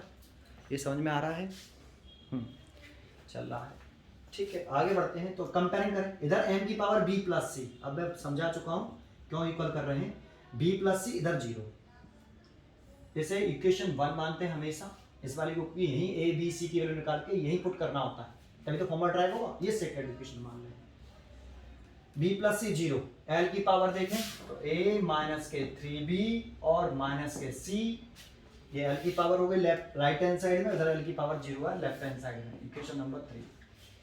t की पावर माइनस के 2c और इधर है -1, तो इसी को सॉल्व कर लो इक्वेशन नंबर 4 को, तो c बराबर माइनस का 1, माइनस से माइनस कट गया, सॉरी 1/2, तो c की वैल्यू तो 1/2 आ गई। अब c की वैल्यू हम कहाँ रख दें, यहाँ, जिससे b निकले आएगा, from equation 2 b plus c is equal to 0, और c की वैल्यू यहाँ रख दें तो b की वैल्यू निकले आई माइनस के 1/2, और a b और c की यहाँ रख दें फ्रॉम थर्ड में, a माइनस के 3b माइनस के c बराबर 0। थोड़ी सी गलती कैलकुलेशन में, सब बेकार, 3b की वैल्यू माइनस का हाफ तो प्लस का हो जाएगा, भाई माइनस का माइनस प्लस, c की वैल्यू 1/2 बराबर 0। अब 1.5 में से आधा जाएगा तो 1 बचेगा, a की वैल्यू 1 बराबर 0, तो a की वैल्यू आ गई -1। अब ये तीनों वैल्यू आपको कहाँ रखनी है, यहाँ रखनी है, फॉर्मूला ड्राइव, है ना। तो मैं क्या करूँ, क्वेश्चन तो पढ़ चुके हैं, क्वेश्चन उठा देता हूँ बेटा, अब जगह ही नहीं है बोर्ड पर, पूरा भर गया देखो, हाँ तो ये क्वेश्चन उठा दिया मैंने, है ना। लास्ट में बहुत अच्छा क्वेश्चन कराऊंगा, एक अलग टाइप का, है ना, बने रहना प्लीज बेटा, है ना, ऐसा नहीं कि बस खत्म हो गया यही कराता रहूंगा, नए टाइप का भी कराऊंगा एक लास्ट में। n बराबर के l की पावर a फ्रॉम इक्वेशन 1 लिख देंगे, l की पावर b, d की पावर b और y की पावर c, ये फर्स्ट है, इसमें पुट कर दो, n is equal to k l की पावर -1, a की वैल्यू -1, d की वैल्यू माइनस के हाफ और y c की वैल्यू प्लस के हाफ, प्लस लिखते नहीं बस ऐसे, जो माइनस में उसे नीचे ले आओ तो k l नीचे आ जाएगा, y प्लस में 1/2 और d माइन प्लस में तो नीचे आके प्लस का। अब देखो इसकी पावर भी आधी और इसकी भी पावर आधी, जब आधा पावर होती है तो उसे क्या लिखते हैं, रूट, n बराबर k बाई l और रूट के अंदर कितना y बाई d। ये देखो ये फॉर्मूला हो गया, देखो फ्रीक्वेंसी का फॉर्मूला आ गया, k by D young modulus by D. यहाँ k प्रोपोर्शनलिटी कांस्टेंट है, इसकी वैल्यू जो है एक्सपेरिमेंटल निकलेगी, है ना, डायमेंशन एनालिसिस से इसकी कोई इंफॉर्मेशन नहीं आती, इतना ही छोड़ देंगे हम, ठीक है। देखो डेरिवेशन समझ में आया, देखो उसमें अभी बताओ इसमें कंसेप्ट कहाँ था, कंसेप्ट था केवल एक बार प्रोसेसर समझो, बस आपको अगर डायमेंशन फॉर्मूला लिखने आते हैं, कोई क्वांटिटी ऐसी आ गई यहाँ जिसका आपको बेसिक फॉर्मूला याद ही नहीं है, बस वहीं फंस हो गया आप, जिसका डायमेंशन फॉर्मूला आपको निकालना नहीं आता, अदरवाइज कंसेप्ट इसका इजी है, चलिए, तो इसीलिए मैं कहता हूं कि अगर आप चाहते हो कि कितना भी कोई भी क्वांटिटी आ जाए तो उसके लिए आपको फॉर्मूले याद होने चाहिए। फॉर्मूले याद होंगे, बेसिक फॉर्मूले, तो उसका डायमेंशन फॉर्मूला निकाल पाओगे, और डायमेंशन फॉर्मूला निकाल पाओगे तो प्रोसीजर तो एक ही है यार, करते रहो, है ना। चलो एक और क्वेश्चन बताता हूँ, है ना, अच्छा सा, पहले पॉज करके क्वेश्चन लिखता हूँ। देखो एक और क्वेश्चन लिख लिया है मैंने, सॉल्यूशन करते हैं। Using the method of dimensions drive the expression. देखो ड्राइव द एक्सप्रेशन, हम फॉर्मूला तो ड्राइव कर रहे हैं, किसके लिए कर रहे हैं, for a rate of flow. देखो इसके लिए फॉर्मूला ड्राइव कर रहे हैं रेट ऑफ फ्लो के लिए। अब इसमें देखो रेट ऑफ फ्लो देने के बाद डिपेंड्स ऑन वर्ड यूज नहीं किया, लेकिन फॉर्मूला किस लिए ड्राइव कर रहे हैं, रेट ऑफ फ्लो के लिए। तो रेट ऑफ फ्लो बाकी के अदर क्वांटिटियों पर डिपेंड करेगी, है ना। तो यहाँ रेट ऑफ फ्लो डिपेंड कर रहा है, तो ये रेट ऑफ फ्लो का सिंबल इसने कैपिटल वी रखा है, ये रेट ऑफ फ्लो। बस बहुत से बच्चे कैपिटल वी देख के इसे वॉल्यूम समझने लगते हैं, बहुत से वेलोसिटी समझने लगते हैं, इसीलिए मैं कहता हूँ सिंबल पे मत जाइए, हमेशा नेम। तो रेट ऑफ फ्लो इसका नेम है। अभी रेट ऑफ फ्लो का फॉर्मूला मैंने पीछे पढ़ाया था आपको, V is a rate of flow is directly proportional to. चलिए डायरेक्टली प्रोपोर्शनल टू क्यों लगाया, यहाँ डिपेंड्स ऑन तो है नहीं है, तो देखो इसमें वर्ड यूज किया drive an expression for rate of flow. तो ये किसके लिए एक्सप्रेशन ड्राइव करने की कह रहा है, रेट ऑफ फ्लो के लिए। तो यही डायरेक्टली प्रोपोर्शनल में आएगा, है v डायरेक्टली प्रोपोर्शनल टू किस किस पर, r पर, रेडियस की power x, under the pressure gradient, है ना। अभी देखो प्रेशर ग्रेडियंट के बारे में भी मैं आपको पीछे बता चुका हूं, फिर एक बार याद दिला दूं। देखो ये एक पाइप है, लेट कर लेते हैं, क्योंकि इसमें क्वेश्चन में कह रहा है रेडियस है, पाइप है ना। तो ये एक लेट कर लिया, एक पाइप है, ये इस पाइप की ये लेंथ है l। अब इधर इसमें एक लिक्विड फ्लो कर रहा है ऐसे, तो ये तो लिक्विड फ्लो कब करता है किसी पाइप में, लिक्विड फ्लो करता है always high pressure to low pressure. तो इधर का प्रेशर ज्यादा होना चाहिए इधर के प्रेशर से, तभी लिक्विड जो है ऐसे फ्लो करेगा। तो ये हाई प्रेशर पर है, ये वाला एंड पर प्रेशर हाई होगा, लेट कर लो इस प्रेशर, इस एंड पर प्रेशर P1 है, और इस वाले एंड पर जो प्रेशर है वो P2 है, दैट मींस ये लो प्रेशर पर है। तो लिक्विड इधर से इधर फ्लो करेगा, high pressure to low pressure.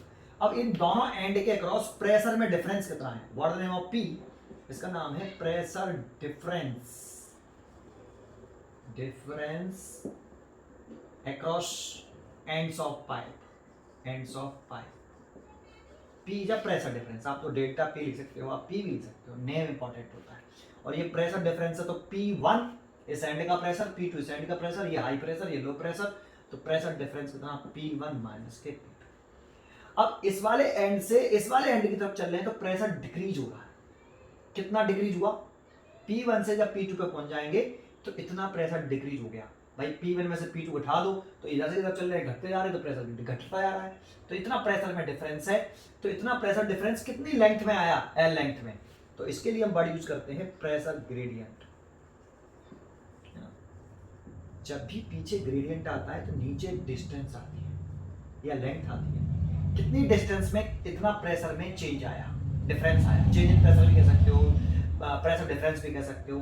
तो P L डिस्टेंस में कितना प्रेशर में चेंज आया, तो P चेंज आएगा, P प्रेशर डिफरेंस है, तो आप P by L, this is a pressure gradient, ये होता है।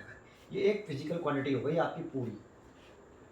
तो यहाँ pressure gradient P by L है, प्रेशर ग्रेडियंट एक सिंगल क्वांटिटी है, तो इसे ऐसे लिखेंगे भाई, देखो ऐसे P by L की पावर y, ऐसे, है ना। और फिर क्या कह रहा है, आगे पढ़ते हैं, given that V also depends on, मतलब V इस पर डिपेंड कर रहा है, रेडियस पर कर रहा है, प्रेशर ग्रेडियंट पर कर रहा है, रेट ऑफ फ्लो की वैल्यू, और लेकिन also depends on coefficient of viscosity, और ईटा पर भी कर रहा है, eta is a coefficient of viscosity depend by z। अब इसमें एक पॉइंट सुन लो, अगर जानते हो ये जो रेट ऑफ फ्लो है, अगर यहाँ 3 से अधिक फिजिकल क्वांटिटी पर डिपेंड करता है, मोर देन 3 तक तो ठीक है, लेकिन 3 से मोर देन अगर फिजिकल क्वांटिटी पर अगर ये वाली क्वांटिटी डिपेंड करती है, तो हम डायमेंशन एनालिसिस की हेल्प से उस फॉर्मूले को ड्राइव नहीं कर सकते, क्योंकि अगर ये 4 फिजिकल क्वांटिटी पर डिपेंड करेगी तो जो पावर्स आएंगी वो 4 क्वांटिटी अननोन होंगी। जो इक्वेशन बनती थी, हम जो पीछे सॉल्व करते थे, वो 4 इक्वेशन 4 के टर्म में आएगा, और 4 इक्वेशन के जब 4 अननोन वेरिएबल्स होते हैं, अननोन वैल्यूज होती हैं, अननोन कांस्टेंट टर्म है XYZ, तो ये कांस्टेंट टर्म है आपके, तो उस इक्वेशनों को हम सॉल्व नहीं कर पाते हैं। इसीलिए अगर ये एक लिमिटेशन हो गई, अगर किसी इक्वेशंस में 3 से मोर देन फिजिकल क्वांटिटी, अगर एक फिजिकल क्वांटिटी किसी इक्वेशन में 3 से ज्यादा क्वांटिटियों पर डिपेंड करती है, तो उस टाइप के फॉर्मूले को हम डायमेंशनली ड्राइव नहीं कर सकते। ठीक है, एक पॉइंट। चलिए, और क्यों नहीं कर सकते? अगर ये 3 से अधिक क्वांटिटी पर डिपेंड करेगी, तो जैसे एक x पावर लिखा, एक y, मान लो एक और करता है g पर, तो x y z k लिख देता हूँ या p लिख देता हूँ। अब इसमें ये 1 2 3 4 हो गए। जब इक्वेशन बनेंगी तो 4 के टर्म में इक्वेशन बनेंगे ऐसे, 2x प्लस के y प्लस के z प्लस के p इज इक्वल टू 2। अब ऐसी इक्वेशन बनेंगी तो इस इक्वेशन को जब 4 टर्म आ जाते हैं तो ऐसी इक्वेशनों को हम सॉल्व नहीं कर पाते हैं। इसीलिए हम जो है डायमेंशन एनालिसिस के द्वारा ऐसी कोई फॉर्मूला ड्राइव नहीं कर सकते जिसमें अगर कोई फिजिकल क्वांटिटी 3 से मोर देन क्वांटिटियों पर डिपेंड करे, तो ऐसे फॉर्मूले को हम डायमेंशन एनालिसिस के द्वारा ड्राइव नहीं कर सकते हैं। ये एक लिमिटेशन हो गई डायमेंशन एनालिसिस की। अभी मैं लास्ट में जाके आपको लिमिटेशन भी समझाऊंगा। मैं साथ ही साथ क्यों समझा रहा हूं, जिससे आपको समझ में आए। ठीक है, अभी मैं जब डायमेंशन एनालिसिस की लिमिटेशन लिखूंगा तो आपको एक पॉइंट उसमें ये होगा, लिमिटेशन ऑफ डायमेंशन एनालिसिस में। ठीक है, तो इसीलिए यहाँ जो प्रेशर ग्रेडियंट है, प्रेशर में डिफरेंस और ये लेंथ, ये एक क्वांटिटी हो गई सिंगल, इसीलिए p बाई एल की पावर y। ठीक है, ये इक्वेशन इसको आगे बढ़ाते हैं तो जैसा करते हैं वैसे करते चले जाओ सीधा। तो v इज इक्वल टू, अब फास्ट लिखूंगा, के r की power x, p by L की पावर y और ईटा की पावर z। ये इक्वेशन नंबर 1। हियर या वेयर लिख सकते हो, k जो है प्रोपोर्शनलिटी कांस्टेंट है और कैसा होता है, डायमेंशनलेस। तो ये डायमेंशनलेस कांस्टेंट है, प्रोपोर्शनलिटी कांस्टेंट है। दैट मींस इसका dimension formula m0 l0 t0 और इसकी वैल्यू हम लिख सकते हैं 1, स्क्वायर ब्रैकेट लिखना है ना, ऐसे। अब क्या करते थे, याद है, right the dimensional formula, right the dimensional formula on both side. अगर हम डायमेंशन फॉर्मूला लिखें बोथ साइड का, ये v वॉल्यूम नहीं है, रेट ऑफ फ्लो है। जैसा कि मैं फिर कहता हूं कि बेसिक फॉर्मूला याद करिए, डायमेंशन फॉर्मूले पर कंट्रोल करिए। तो रेट ऑफ, ये रफ में आ गई बेटा, रफ में आ जाओ ऐसे, नोट्स में से किताब में से देख के मत लिखो। कोई भी क्वेश्चन कर रहे हो इटसेल्फ करना चाहिए हमेशा। उसके लिए पहले फॉर्मूले पर कंट्रोल करिए। रेट ऑफ फ्लो, इसका जो फॉर्मूला होता था वो volume by time, volume by time. Rate of flow 1 second में कितना वॉल्यूम का लिक्विड फ्लो कर रहा है, लिक्विड का वॉल्यूम फ्लो कर रहा है ना, वॉल्यूम पर time is called rate of flow. तो इसकी वॉल्यूम की तो LQ और टाइम की T, तो ये आ गया LQ T-1। ये रेट ऑफ फ्लो का डायमेंशन फॉर्मूला होगा। यहाँ V वॉल्यूम नहीं है, V is a rate of flow, name पर ध्यान देना। ठीक है, तो ये V का डायमेंशन फॉर्मूला लिखे तो हम लिख दिया LQ T-1। ये रेट ऑफ फ्लो का। K का डायमेंशनलेस कांस्टेंट हो गया, छोड़ दिया। R रेडियस, रेडियस एक डिस्टेंस होती है, उसकी यूनिट रेडियस की यूनिट मीटर होती है, मीटर ऐसा यूनिट, और जिस किसी की यूनिट मीटर उसका डायमेंशन फॉर्मूला है, तो इसलिए इसका डायमेंशन फॉर्मूला है तो L की पावर x। सर ये क्यों छोड़ दिया, दिस इज अ डायमेंशनलेस, तो L की पावर अभी ऐसे भी देते हैं, L की पावर पूरे का whole x। P pressure difference है और L लेंथ है, तो प्रेशर का निकाल लो। प्रेशर का फॉर्मूला याद है आपको, पहले तो प्रेशर का निकालो। प्रेशर केवल P, प्रेशर डिफरेंस या प्रेशर फोर्स बाई एरिया है ना, और फोर्स का होता है mL/T-2 और एरिया होता है L²। तो एक L से एक L कट जाएगा, लिख देते हो। एक L से एक L कट गया, एक L ऊपर ले आओ, मैं डायरेक्ट लिख देता हूँ। नहीं, अभी तो ये प्रेशर का निकला है, mL-1T-2, ये तो प्रेशर का निकल गया। लेकिन हमसे पूछ रहा है P/L, दैट मींस इस पूरी क्वांटिटी का नाम होता है प्रेशर ग्रेडियंट। तो प्रेशर का तो निकाल लिया हमने, mL-1T-2, और इसका L ऊपर जाएगा फिर दोबारा से L की पावर -2 एंड T-2। तो देखो प्रेशर ग्रेडियंट का फॉर्मूला आ रहा है mL² -2 और T-2। चेक कर लेते हैं। फोर्स का, force by area, mL/T -2 L², L से एक L कट गया, ऊपर लेके तो माइनस बनाया, P/L, P इसका रख दिया प्रेशर का, और L नीचे रखा, L को ऊपर ले जाएंगे तो -2 T-2। ठीक है, इसकी पावर कितनी है देखो, y। अब आ गया कोएफिशिएंट ऑफ विस्कोसिटी। अब कोएफिशिएंट ऑफ विस्कोसिटी का बेसिक फॉर्मूला याद होना चाहिए। सर ये कोएफिशिएंट ऑफ विस्कोसिटी क्या होता है, ये मत पूछिए बस केवल। ठीक है, ये पूछोगे ऐसे, अगर सब क्वांटिटियों के बारे में आप पूछना शुरू कर दोगे तो फिर मैं कहूँगा, ये बोल चुका हूँ वैसे लाइन अभी इसी लेक्चर में, शायद पूरा चैप्टर खत्म हो जाएगा। ठीक है, तो ये कोएफिशिएंट ऑफ विस्कोसिटी का देखो याद करने के एक तो स्टैंडर्ड फॉर्मूला ये होता है, A dV/dx।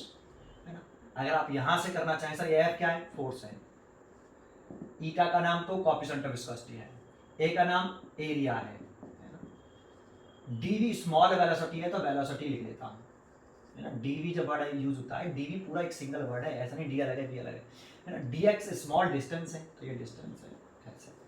तो देखो ईटा का अगर फॉर्मूला निकालें तो इसका इसमें मल्टीप्लाई क्रॉस, तो force into distance divide by area into velocity.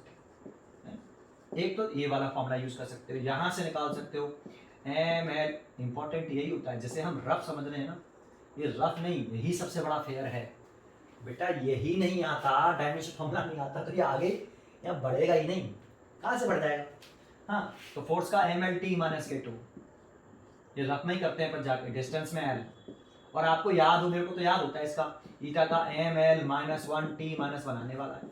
जब आप प्रैक्टिस करते रहोगे तो ये अपने आप याद हो जाते हैं बेटा, है ना। डिस्टेंस का एल, फिर भी ये अभी तो अगला निकालो बेटा, एरिया का एल स्क्वायर, वेलोसिटी का एल टी माइनस वन। अब देखो एक एल, ये दो एल होके इससे कटेगा, एम तो एक ही है, एल ऊपर जाएगा तो माइनस वन आएगा, टी माइनस वन ऊपर जाएगा तो प्लस का हो जाएगा और माइनस का वन रह जाएगा, देखो निकले। एक ये हो सकता है और एक ये भी होता है, ए बराबर 6 पाई ईटा आर वी, ऐसे एक फॉर्मूला ये होता है, ये स्टोक्स लॉ होता है ना। और ये जनरल डेप्थ, ये विस्कस फोर्स का फॉर्मूला होता है, ये विस्कस फोर्स होता है यहाँ पे, और ये स्टोक्स लॉ होता है यहाँ पे, ये भी विस्कस फोर्स है और ये स्फेरिकल बॉडी के लिए एप्लीकेबल है, ये एक लिक्विड की लेयर के लिए एप्लीकेबल होता है। तो यहाँ एफ बराबर 6 पाई ईटा आर वी, यहाँ 6 पाई तो कांस्टेंट टर्म हो गया, eta coefficient of viscosity, R radius, V velocity है यहाँ पे। तो यहाँ से भी देखो ये तो कांस्टेंट टर्म हो गया, फिर भी लिख लो ईटा इज इक्वल टू कितना, F by 6 pi R V. अब फोर्स का कितना, ये इजी लगता है ये सर, ये जल्दी याद हो जाएगा, 6 pi eta R V. 6 pi is a dimensionless constant, एक नंबर है, डायमेंशनलेस कांस्टेंट है ये, तो एक नंबर होता है, डायमेंशनलेस भी है और एक कांस्टेंट वैल्यू भी है। आर रेडियस है तो एल, और वेलोसिटी का होता है एल टी माइनस वन। अब सॉल्व करो तो एल से एक एल कटेगा, एम एक ही है, एल ऊपर जाएगा तो माइनस वन और ये ऊपर जाएगा तो minus one, same to same आ जाएगा। तो इन दोनों में से कोई सा भी एक फॉर्मूला याद करके आप कोएफिशिएंट ऑफ विस्कोसिटी का डायमेंशन फॉर्मूला लिख सकते हो।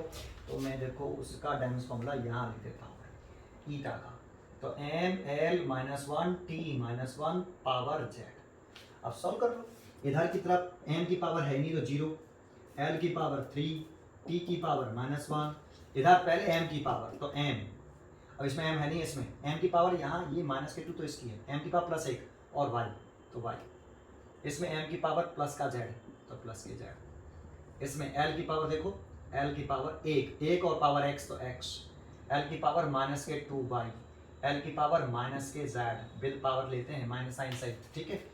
टी की पावर देखते हैं, इसमें है नहीं, इसमें टी की पावर माइनस के टू वाई, इसको उठा देता हूँ थोड़ा सा, टी की पावर माइनस के टू वाई और टी की पावर माइनस के जेड। अब क्या करते हैं, कंपेयरिंग प्रोसेस एक बार सीखिए, कंपेयरिंग द पावर कह सकते हो, पावर को ही तो डायमेंशन बोलते हैं, जो फिजिकल क्वांटिटी की जो पावर्स होती हैं उसी को हम डायमेंशन बोलते हैं। Comparing the power on both side, both on both side. तो इधर m की पावर कितनी है, y प्लस जेड, और इधर m की power 0। Equation number 2, equation number 1 हमेशा ये रहती है, इससे जो इक्वेशन बनेगी उससे एक्स वाई जेड निकाल के यहाँ रखनी होती है हमें, ठीक है। तो आगे बढ़ाते हैं बेटा, इसको हटा देता हूँ इतने को, और ये देखो ये ऐसे बन गया, है ना भाई, ये कुछ एल की पावर की कंपेयरिंग करें भाई, तो एक्स माइनस के टू वाई माइनस का जेड, और एल की पावर इधर 3 है तो ये 3, इक्वेशन नंबर 3 आएगा। ये चेक कर लेते हैं, एक्स माइनस के टू वाई और माइनस का जेड और इधर 3, ठीक है। थोड़ी सी भी गलती होने के चांस नहीं होते हैं, आराम से लिखिए, माइनस के टू वाई माइनस का जेड और इधर है टी की पावर माइनस वन तो माइनस वन, इक्वेशन नंबर 4। अब ये 3 इक्वेशन बन गए। अब जैसे सोचो अगर ये इक्वेशन में 4 टर्म होते ना, एक्स वाई जेड और एक और होता पी, तो उस इक्वेशनों को 4 टर्म आ जाते ना, तो उन इक्वेशनों को सॉल्व करना मुश्किल हो जाता है, होता ही नहीं है सॉल्व। जब वैल्यू सॉल्व भी नहीं होगी तो एक्स वाई जेड नहीं निकलेगी, तो फिर यहाँ पे वैल्यू कैसे पुट करोगे। इसीलिए अगर कोई फिजिकल क्वांटिटी मोर देन 3 क्वांटिटी से अधिक क्वांटिटी पर डिपेंड करती है, तो ऐसे फॉर्मूले को हम डायमेंशन एनालिसिस के द्वारा ड्राइव नहीं कर सकते हैं। तो एक ये लिमिटेशन हो गई डायमेंशन एनालिसिस की बेटा, ठीक है, आप देखो इसे सॉल्व करते हैं। पहले ये देखो वाई जेड वाली है और ये वाई जेड, तो हम सेकंड और फोर्थ को सॉल्व कर लेते हैं। तो यहाँ में Y plus Z is equal to 0, ये सेकंड इक्वेशन मैंने लिख ली। और इन दोनों को मैं क्या करूँ, ऐड कर दूँ। देखो ये माइनस का जेड, ये प्लस का जेड, तो 2 और 4 ऐड कर रहा हूँ, 2 + 4 ऐड करूँगा तो ये कट जाएगा, और कटा तो यहाँ से बचा माइनस का वाई और इधर से बचा माइनस का 1, तो ये कट गया। y इज इक्वल टू 1 तो +1 आ गया, y की वैल्यू तो भाई +1 आ गई, इसकी वैल्यू तो +1 आ गई। ठीक है, अब y की वैल्यू अगर मैं सेकंड इक्वेशन में पुट कर दूं, from equation second y plus z is equal to 0, और y की वैल्यू 1, तो z की वैल्यू कितनी आने वाली है, साफ दिख रहा है -1। अब z की वैल्यू भी आ गई। y और z की वैल्यू अगर हम थर्ड इक्वेशन में रख दें, तो फ्रॉम इक्वेशन 3 कौन सी वाली, x माइनस के 2y माइनस के z इज इक्वल टू 3, तो हम x की वैल्यू निकाल सकते हैं। तो x माइनस 2 y की वैल्यू +1 है लेकिन माइनस का है तो माइनस के 2, z की वैल्यू -1 है, माइनस का ही है तो +1 इज इक्वल टू 3। तो यहाँ से -1 बचा और उधर ले गए तो x की पावर 4 हो गई, तो x की वैल्यू 4 हो गई। अब ये सारी वैल्यू अगर आप फर्स्ट इक्वेशन में पुट कर दोगे, तो फ्रॉम इक्वेशन फर्स्ट, अब वो क्या है, v is equal to k r की power x p by l की पावर y और ईटा की power z।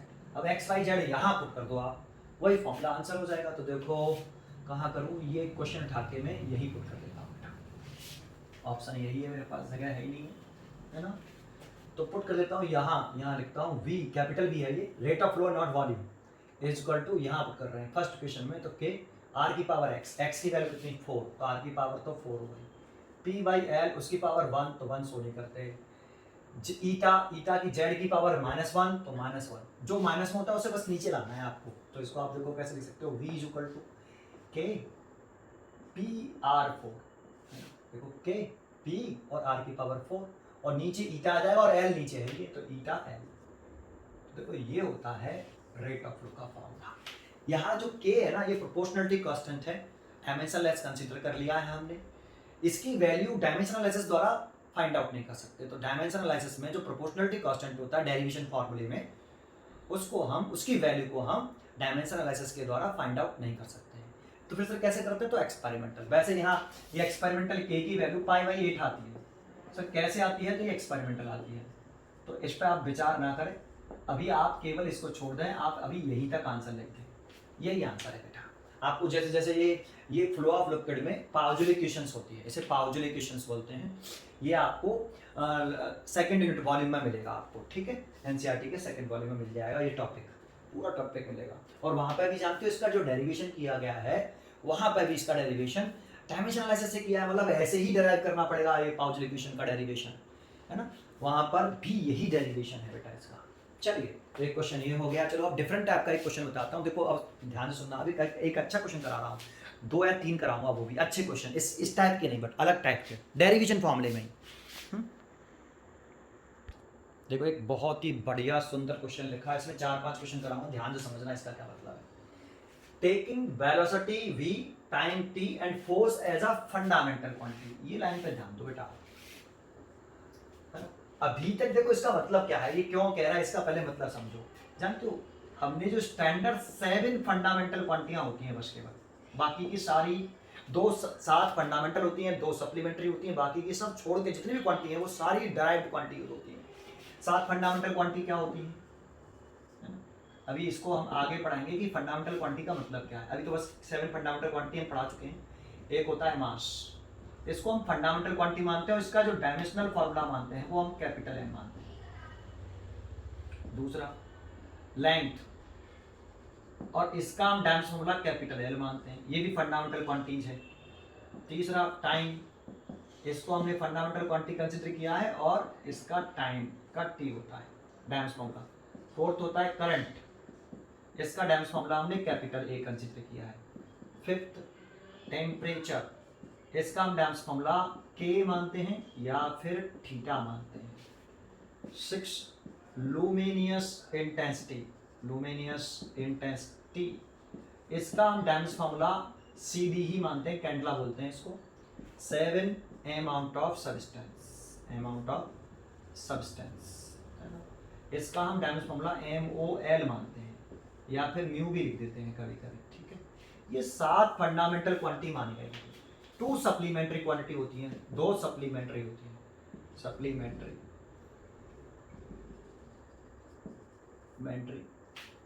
Quantity, 2 supplementary quantity होती हैं।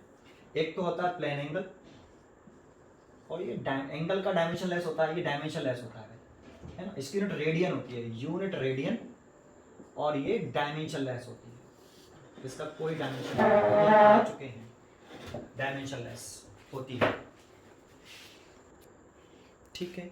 एक होती है आपकी सॉलिड एंगल, दूसरी होती है आपकी सॉलिड एंगल, और इसकी यूनिट होती है स्टेरेडियन, ऐसा से डिनोट करते हैं, ये भी डायमेंशन लेस होती है। ये क्या होते हैं डायमेंशन लेस?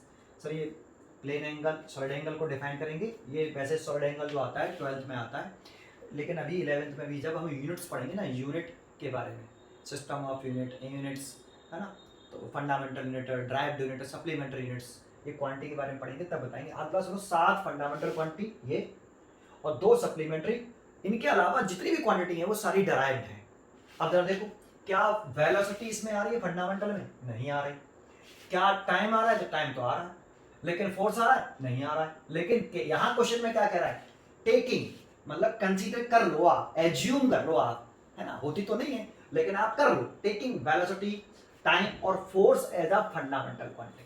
अगर आप बेटा फोर्स को और वेलोसिटी को, टाइम तो था ही पहले से देखो फंडामेंटल, लेकिन वो कह रहा है कि आप एज्यूम कर लो, क्या, किसको? 8 वेलोसिटी को भी आप फंडामेंटल क्वांटिटी कंसीडर कर लो। यहां सॉल्यूशन में लिखते हैं कि वो कह रहा है कि वेलोसिटी को एक फंडामेंटल क्वांटिटी मानो। अगर आपने इस वेलोसिटी को फंडामेंटल क्वांटिटी माना तो आप इसका डायमेंशन फॉर्मूला LT-1 लिखोगे या V लिखोगे? तो मैं V लिखूंगा बेटा, ऐसे। फिर जैसे लेंथ को हम फंडामेंटल क्वांटिटी मानते हैं तो लेंथ का डायमेंशन फॉर्मूला L ही लिखते हैं। ऐसे ही अगर हम वेलोसिटी को फंडामेंटल क्वांटिटी कंसीडर कर लेंगे तो उसका डायमेंशन फॉर्मूला फिर हम LT-1 नहीं लिखेंगे, तो फिर क्या लिखेंगे? V, इसका डायमेंशन फॉर्मूला V, है ना, 1। एंड ऐसे ही टाइम को तो फंडामेंटल क्वांटिटी होती है तो उसका तो डायमेंशन फॉर्मूला पहले से ही लिखते थे। ऐसे फोर्स को अगर आप फंडामेंटल क्वांटिटी मान लोगे तो इसका डायमेंशन फॉर्मूला आप क्या नहीं लिखोगे? MLT-2 नहीं लिखोगे। फोर्स का डायमेंशन फॉर्मूला होता है MLT-2, वो नहीं लिखोगे। फिर क्या लिखोगे? कैपिटल F ही लिखोगे। ये पॉइंट है यहाँ पर। अब इसका सॉल्यूशन कैसे करेंगे? Find the dimension of mass. अब डायमेंशन ऑफ मास तो समझ में आया होगा थोड़ा सा, तो देखो सॉल्यूशन कैसे करते हैं। ठीक है, तो जरा देखो, वेलोसिटी का डायमेंशन फॉर्मूला मैंने कैपिटल V मान लिया, है ना, फंडामेंटल है, इसे फंडामेंटल कंसीडर करने का कह रहा है तो वेलोसिटी को मैंने V मान लिया। सुनना इस तरीके से। वैसे वेलोसिटी का एक्चुअल में होता कितना है? LT-1, तो ये भी लिख दिया मैंने, है ना, ये एक इक्वेशन कंसीडर कर ली। ऐसे टाइम का तो T है, टाइम फंडामेंटल था, अभी भी टाइम का फंडामेंटल है तो T रहेगा। ऐसे एंड फोर्स को लिख लो, ये फोर्स को लिख लिया। फोर्स का डायमेंशन फॉर्मूला क्या होता है? MLT-2।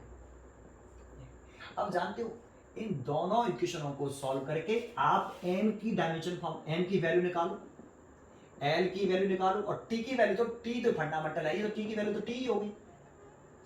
m की वैल्यू, l की वैल्यू आप, और t की वैल्यू भी, m की वैल्यू भी, l की वैल्यू भी और t की वैल्यू भी सॉल्व करके किसके टर्म में निकाल लो? F, V और T के टर्म में निकाल लो। F, V, T, इनके टर्म में निकाल लो भाई। किसकी वैल्यू? M की, L की और T की। सर कैसे? तो देखो, अगर मैं यहां से अगर L की यूनिट निकाल लूं, क्योंकि T तो है ही यहां पे, L की निकाल लूं, तो from equation 1, from equation 1, V तो जी है ही है, यहां से ये L है और ये T-1 है, ऐसे।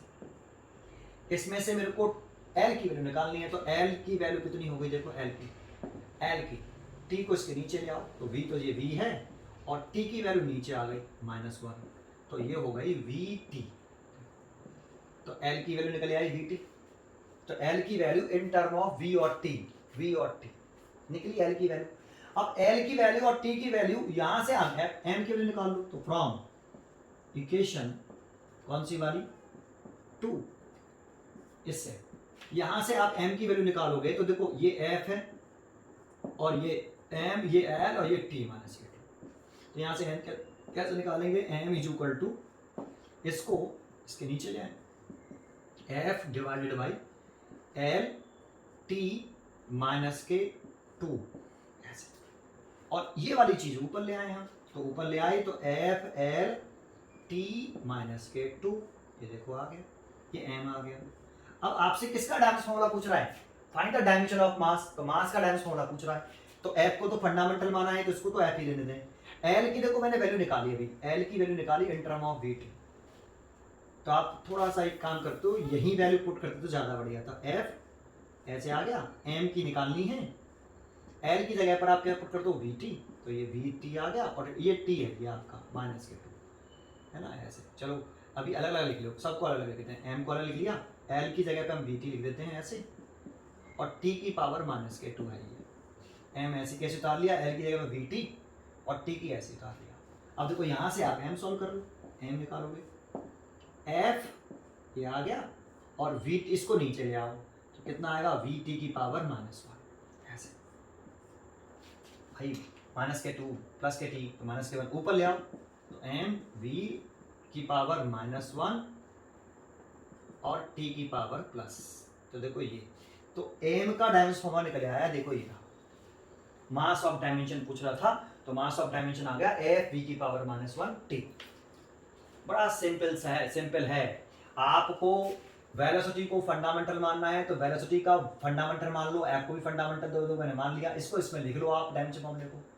अब वेलोसिटी टाइम और फोर्स के टर्म में आप लेंथ की मास की डायमेंशन फॉर्मूला निकाल, तो मैंने देखो यहाँ इसको सॉल्व करके मैंने इस v is equal to L T minus one को सॉल्व करके मैंने l का डायमेंशन फॉर्मूला निकाला in term of V T, तो v और t के टर्म में निकला है।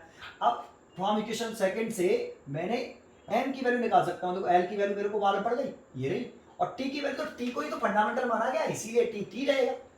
तो यहां से आप m f ऐसे कैसे इज इक्वल टू m ऐसे कैसे l की जगह पर vt लिखो और t माइनस काटो, इसको सॉल्व कर लो, m निकाल लो, देखो ड्राइव हो गए। अगर आपको ये समझ में आया तो चलो एक और लिखता हूं, मैं दूसरा क्वेश्चन लिखता हूं, एक और सिंपल, इसको एक तरीके से और कर सकते हैं लेकिन ये इजी मेथड है, ठीक है नहीं। देखो मैंने सिमिलर एक क्वेश्चन फिर लिखा, अब ये ध्यान देना, if density rho existence due to gravity g और फ्रीक्वेंसी आर द फंडामेंटल कह सकता है और बेस क्वांटिटी भी कह सकता है, फंडामेंटल बेस क्वांटिटी एक ही बात। Find the dimension formula of force, तो देखो फोर्स का डायमेंशन फार्मूला तो वैसे ये होता है mlt माइनस के टू, लेकिन ये तब होता है जब हम मास को फंडामेंटल माने, लेंथ को फंडामेंटल माने, टाइम को फंडामेंटल माने, लेकिन वो कह रहा है कि डेंसिटी को भी फंडामेंटल मान लो, एक्सिलेशन को ड्यू टू ग्रेविटी को भी फंडामेंटल कंसीडर कर लो, फ्रीक्वेंसी को भी फंडामेंटल कंसीडर कर लो, तब डायमेंशन बताओ फोर्स का, है ना। तो इसको कैसे करते हैं, तो देखो एक्सेलरेशन इस डेंसिटी को अगर उसने फंडामेंटल माना है तो डेंसिटी का डायमेंशन फॉर्मूला वैसे रो होता है, तो रो ही कंसीडर कर लेंगे, इसका डायमेंशन फॉर्मूला रो है, लेकिन डेंसिटी का एक्चुअल में होता कितना है, वो होता है ml माइनस के थ्री, तो आप इसे ऐसे लिख लो, ब्रैकेट में मत लिखना, यहां से एक इक्वेशन ऐसे ही, एंड दूसरी quantity acceleration due to gravity g को आपने फंडामेंटल मान लो, तो फंडामेंटल मानते हैं, जैसे मास को फंडामेंटल मानते तो उसका डायमेंशन फॉर्मूला m ही होता था, ऐसे एक्सेलरेशन ड्यू टू ग्रेविटी को फंडामेंटल मानने हैं तो उसका डायमेंशन फॉर्मूला g ही होगा, lt माइनस के टू नहीं होगा, लेकिन एक्चुअल में था कितना, lt माइनस के टू, ये इक्वेशन नंबर 2।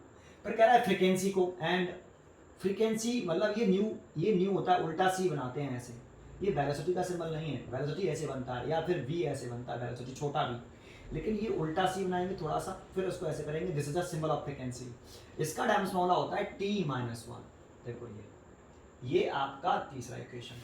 अगर आपको फोर्स का डायमेंशन फॉर्मूला निकालना है इनको फंडामेंटल मान के, तो m का वैल्यू निकाल लो, l की वैल्यू निकाल लो, t की वैल्यू निकाल लो, यहाँ रख दो, फोर्स का निकल आएगा। अभी भी तो ऐसे किया था पहले भी, तो आप m की, l की, t की वैल्यू इनके टर्म में निकाल लीजिए जिनको आप फंडामेंटल कंसीडर किया है। तो देखो अब t की वैल्यू मैं यहाँ से निकाल सकता हूँ आराम से, कैसे, इस वाली इक्वेशन को सॉल्व करके, देखो न्यू ऐसे कैसे लिखा और इसको लिख लूँ 1/t, इसमें ब्रैकेट नहीं लगा, तो t, तो यहाँ से t की वैल्यू निकाल लो आप, देखो इसको यहाँ, तो t is equal to nu, तो t की वैल्यू निकल आएगी कि नहीं, एक वैल्यू तो देखो t की निकल आएगी, अगर t की वैल्यू तुम यहाँ रख दोगे तो l की वैल्यू निकल आएगी, तो from equation second g is equal to l और t की वैल्यू पुट कर दो, ये उसकी पावर माइनस के टू है, तो न्यू ये ब्रैकेट में आ जाएगा, न्यू माइनस के टू, है ना। इसको ब्रैकेट में मत लिखो mlt वाले को, इसको ब्रैकेट में लिख लो क्योंकि ये फंडामेंटल मानी है, यहाँ से l की वैल्यू निकाल लो, देखो भाई t की वैल्यू न्यू, उसकी पावर माइनस के टू, यहाँ रख रहा हूँ, यहाँ पे वैल्यू पुट कर रहा हूँ, जी ऐसी कैसे इज इक्वल टू एल की वैल्यू निकालना चाहता हूँ, टी की वैल्यू मैंने निकाल ली है इस वाली क्वेश्चन से, इसको ऐसे राइट करके, और एल की वैल्यू निकाल लूँ तो एल की वैल्यू कितनी आएगी, इसको इसके नीचे ले जाऊँगा जी और डिवाइडेड बाई न्यू माइनस के टू, और ऊपर लाऊंगा तो जी न्यू का स्क्वायर, ऐसे देखो एल की वैल्यू निकल आएगी। अब इस वाली क्वेश्चन में एल की वैल्यू पुट करके एम की वैल्यू निकाल लूँ, एंड इक्वेशन 3 से रो, ये रो होता है पी नहीं है, ये ऐसे बनाया जाता है, ऐसे कर देते हैं, इसको रो बोलते हैं, पी नहीं बोलते हैं। डेंसिटी का सिंबल, कई क्वांटिटी का सिंबल होता है, यहाँ डेंसिटी का सिंबल है एम एल की पावर माइनस के 3। अब एम का निकालना है तो एल की देखो ये निकाल दिया, माइनस के 3 करना है, इसकी पावर माइनस के 3, तो वैल्यू पुट कर दो, देखो यहाँ कर देता हूँ, तो ये तो रो हो गया, स्क्वायर ब्रैकेट में लिखना, क्योंकि इसको फंडामेंटल क्वांटिटी माना गया, अभी समझाया था, जिसको भी फंडामेंटल क्वांटिटी मान लेते हैं उसका जो सिंबल होता है उसी का टाइम्स फॉर्मूला फिर वही लिख लेते हैं, है ना। जैसे डेंसिटी को फंडामेंटल मान लें तो डेंसिटी का टाइम्स फॉर्मूला रो होगा, एम एल माइनस के 3 नहीं लिखेंगे फिर, ठीक है। तो ये ऐसे, फिर तो सर आप तो लिख रहे हो तो भाई ये फंडामेंटल मान ली, इसका टाइम्स फॉर्मूला एक्चुअल में डेंसिटी का इतना होता है, तो मैं ये लिख के यहाँ से एम एल टी की value in term of rho G nu निकालूंगा, ये तो कंसेप्ट है। तो रो का निकाल लेता हूँ यहाँ से सॉल्व करके, नहीं तो ये एम, अब एल की जगह पर आप ये पुट कर दो, ये एल की जगह पर, है ना, ये एल की जगह पर, ये एल ऐसे रखो यार, एल है, एल की जगह पे ये पुट कर दो, एल की जगह पे ये पुट करो, माइनस के 3 पावर है तो उसकी माइनस के 3 पावर हो जाएगी, है ना। तो ब्रैकेट में, इसी को ब्रैकेट में लिखना, जी की पावर, इनको ब्रैकेट में रखो, इनको ब्रैकेट में रखो जिनको फंडामेंटल माना है, ठीक है। नहीं तो जी की पावर माइनस के 3 और न्यू की पावर जब 2 है और फिर माइनस के 3 है तो माइनस के 6, ऐसे। और यहाँ से एम का निकल आएगा, तो एम का कितना निकला रो, और इसको नीचे लाएंगे जी की पावर माइनस के 3 और न्यू की पावर माइनस के 6, ऊपर लाएंगे तो रो जी की पावर प्लस के 3 और न्यू की पावर प्लस के 6, ये स्क्वायर ब्रैकेट में। अब नाउ डायमेंशन ऑफ फोर्स पूछ रहा है, तो डायमेंशन ऑफ फोर्स होता कितना है, एम एल टी माइनस के 2, लेकिन पूछा इन सबको फंडामेंटल मान के, तो एम की वैल्यू ये रही, देखो एम की वैल्यू पुट करो, ये रही, है ना, सेपरेट करके भी कर सकते हो, ऐसे भी कर सकते हो। एम की वैल्यू पुट कर रहा हूँ, रो जी की पावर क्यू और न्यू की पावर 6, ये तो एम की वैल्यू पुट कर दी। अब एल की वैल्यू अलग ब्रैकेट में लिख लो, एल की वैल्यू ये रही, जी न्यू का स्क्वायर, ये देखो, टी की वैल्यू पुट कर लो, टी की वैल्यू न्यू, उसका स्क्वायर माइनस के 2 है तो न्यू की पावर माइनस के 2। अब इसको सॉल्व कर लो, तो देखो डायमेंशन ऑफ फोर्स निकल आएगा, रो तो पूरे में एक ही है तो रो ही आएगा, जी की पावर प्लस के 3 और प्लस के जी, तो जी की पावर 4 आ गया, न्यू की पावर प्लस के 6 2 और माइनस के 2, ये से कट जाएगा तो न्यू की पावर 6 आएगा। ये डायमेंशन ऑफ फोर्स होगा भाई। डायमेंशन ऑफ फोर्स चेक करें, न्यू जी की पावर 4 न्यू की पावर माइनस के 6 आ रहा है, माइनस के 6 कहाँ से आ गया, गलत कर दिया क्या, एम एल माइनस के 3 नहीं, सही है, ठीक है। देखो दोबारा से रीचेक कर ले, डेंसिटी का एम एल माइनस के 3 होता है, ठीक लिखा है, एडिशन का टी माइनस के 2, न्यू का टी माइनस 1, यहाँ से इसको नीचे ले आए तो टी आ गया, टी इक्वल टू न्यू, ठीक है। नहीं इसको ऊपर ले गए, गलत कर दिया, देखो ये गलती करिए, गलती करिए, यहाँ से टी और इसको यहाँ लाएंगे, इसको यहाँ लाएंगे तो 1 बाई न्यू, और ऊपर लाएंगे तो न्यू माइनस 1, देखो ये कितनी बड़ी गलती कर दी, तभी जो है गलत आंसर आ रहा है। टी की वैल्यू अब कहाँ रखी है हमने भैया, यहाँ तो नहीं रखी, यहीं रखी है, और टी की वैल्यू -1 रखेंगे, माइनस के 2 है तो प्लस के 2 आएगा ये, और अगर ये प्लस के 2 आ रहा है और हमने कोई गलती, हाँ यहाँ पे भी गलती करिए, फिर करिए कि नहीं, जी एल और टी की पावर माइनस के 2 है, अभी भैया टी की वैल्यू माइनस के 2 है तो ये न्यू -1 रखा है तो ये प्लस के 2 आएगा ये, और ये प्लस के 2 आएगा तो ये नीचे आएगा तो प्लस के 2, फिर यहाँ ये माइनस के 2, तो एल की वैल्यू माइनस के 2 आएगी, और एल की वैल्यू माइनस के 2 आई तो यहाँ ये माइनस के 2 आएगा, है ना।